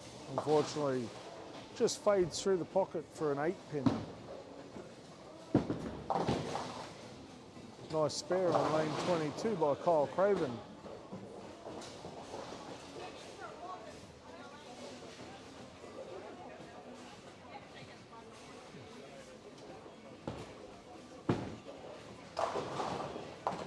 Rosalind Davis starts off with a double in game number 12. Tony the Hammer Hamilton drops an absolute bomb in the second frame of the 12th game for his double.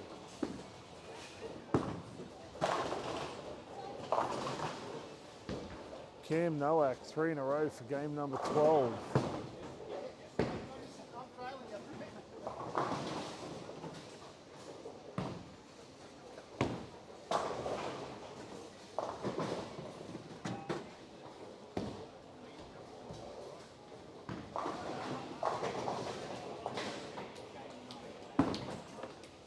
At the moment, the $1,500 is still up.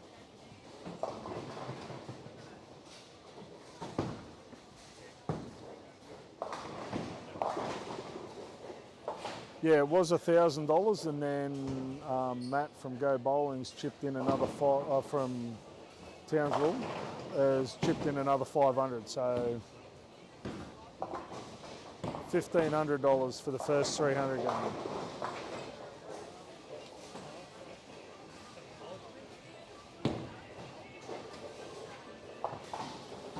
I think it's great that he's put the centres put their hand in their pocket for another 500. Very, very good gesture.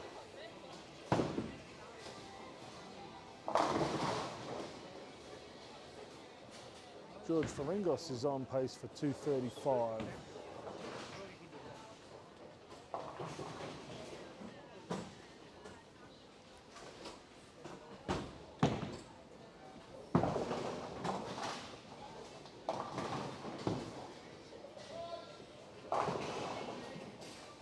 Tony Hamilton's down there talking to the pins again. He's opened up with the front 3. Cam Nowak with a messenger to punch out the 10, but unfortunately missed the 6.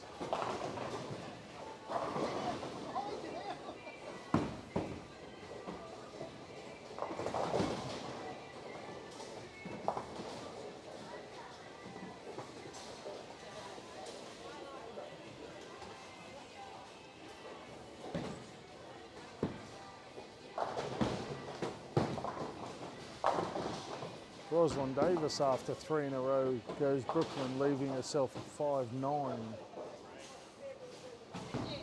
I'm sure she'll cover that.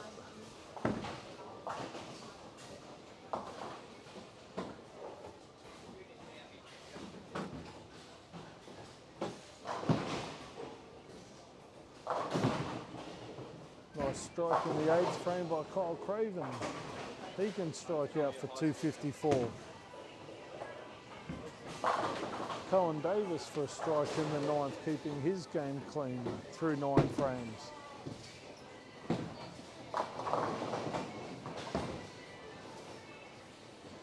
I'm going to walk away. Every time I come down here, he misses.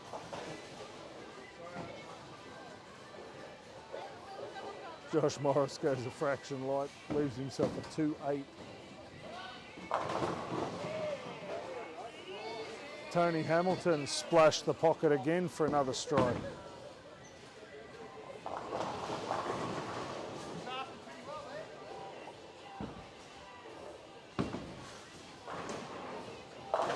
George Falingos with 230 to finish. Depending what he bowls in the bonus ball, could be 235 maximum.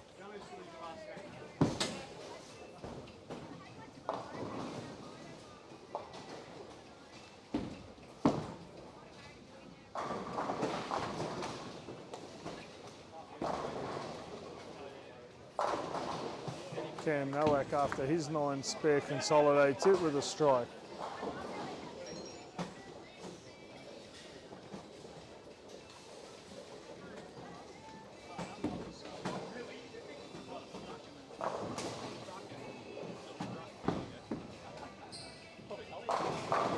George Falingos finishes off in style with a 5-bagger for 235.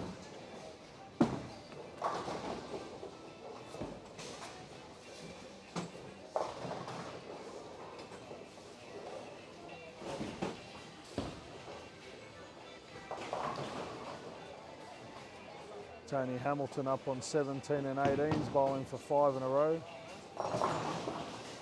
Unfortunately, he throws an 8 count, went a fraction light. Knowing Tony as well as I do, he'd be disappointed that didn't carry, because he did hit the pocket after all, albeit as light as it was.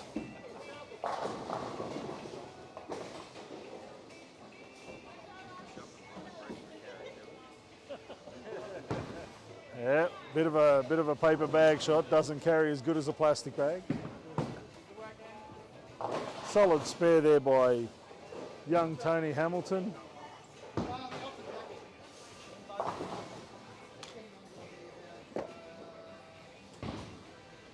Emily Hinspeter down on 23 and 24 finishes her qualifying with a 180 game.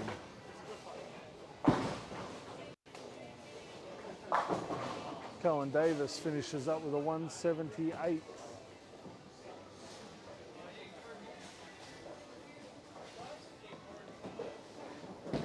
Kyle Craven can finish up with 234.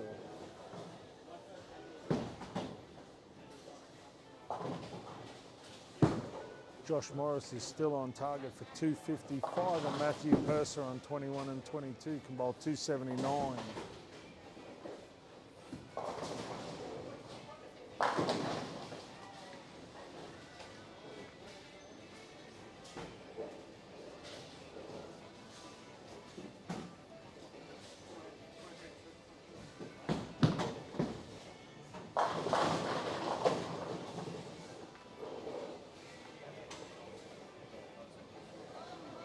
Shot by Kyle, first ball of the 10th for the carry. He's still on target for 234.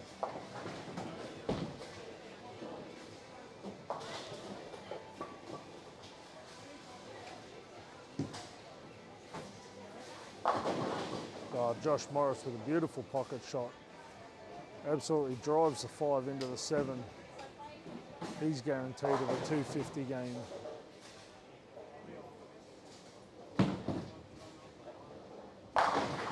Kyle Craven with a double up in the 10th. He pretty much just needs to stay behind the foul line, and he'll throw 230 this game. So a couple of the guys starting to throw some absolute bombs to make their stake for round 2. Remember, they cut to the top 20 for round 2. Josh Morris, 254 with a ringing 10 on the bonus ball. Nice finish, Josh. 197. It's alright. Should be alright. Still fresh squad, so they're around 4 for me. 231 for Kyle Craven.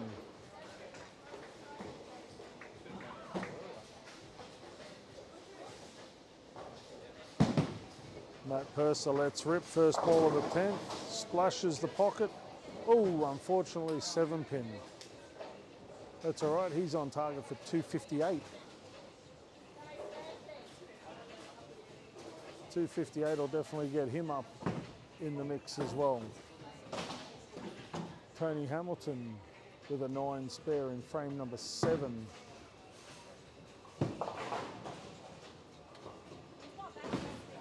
He can throw a maximum 258.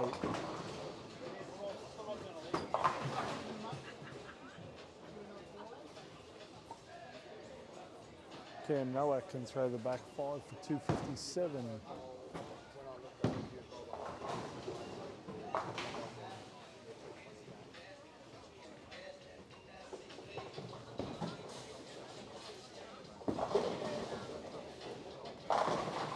Nice shot there by Cameron Nowak. Matt Purser strikes in his bonus ball for 258.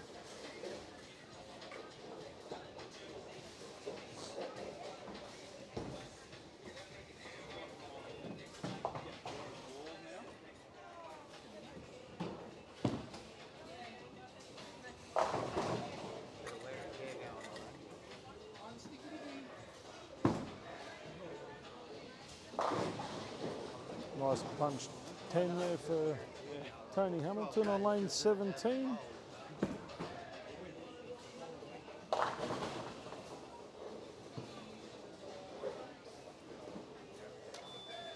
Rosalind Davis can also strike out for 244 on 17 and 18.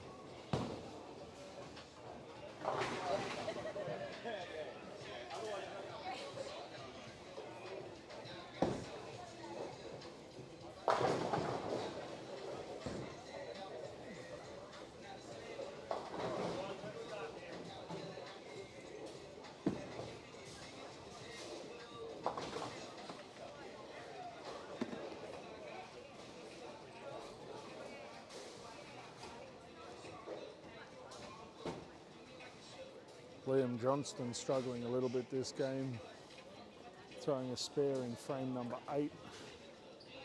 It's only his second spare of the game. Cam Nowak flat 10 in the 9th frame. Still gives him a chance at 237. Tony Hamilton with a 3-6 in his 9th frame. That gives him a chance at 238.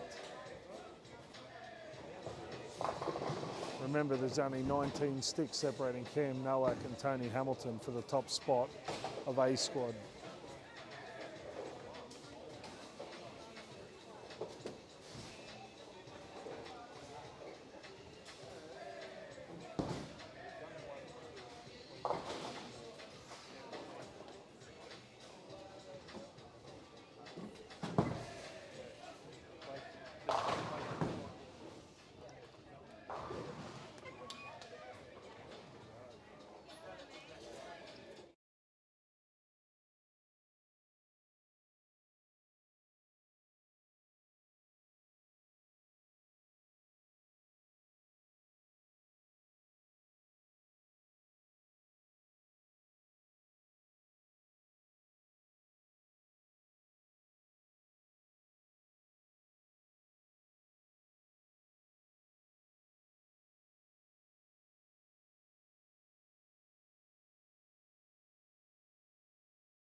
Okay, ladies and gentlemen, as we get to the final stages of game number 12 in A squad, just a reminder that we will be on the live uplink tomorrow morning just after 8 o'clock. So if you tune in at 8 o'clock, you will only have to wait a matter of moments before you will have the live stream happening. We will be live streaming the whole field tomorrow. We should have 5 channels up live streaming, and I will try and cover the commentary for all lanes used tomorrow. So please stay tuned. From 8 o'clock tomorrow morning, you will get to see all your favourite bowlers bowl if you haven't already watched them tonight.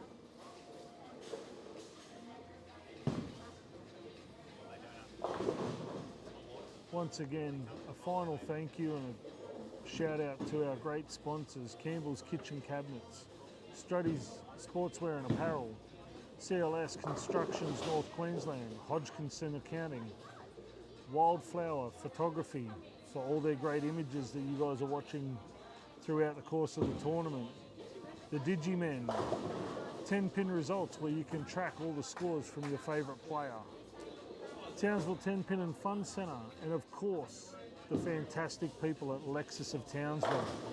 Without all these people working in conjunction, tournaments like this can't happen. So a massive shout out and a big thank you on behalf of everyone involved to those fabulous sponsors.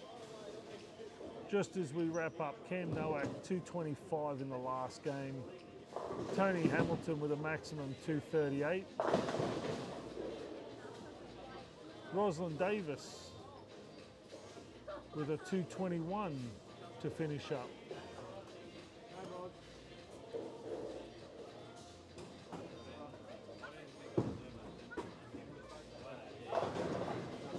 Tony Hamilton with a soft 10 in the bonus ball for 237. Tony will be our top qualifier for A squad.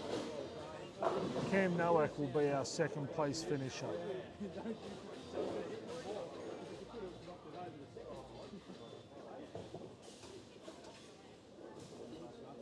Please remember, guys, tune in tomorrow morning from 8 o'clock to see all your favourite bowlers live on the stream from the 2021 Lexus of Townsville. Thank you for your viewing tonight.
Okay, ladies and gentlemen, on behalf of Tyson Jones, all the fantastic staff here from Townsville 10-Pin and Fun Centre, and myself, Bill Gardner, signing off from the A squad of the 2021 Lexus. See you all in the morning.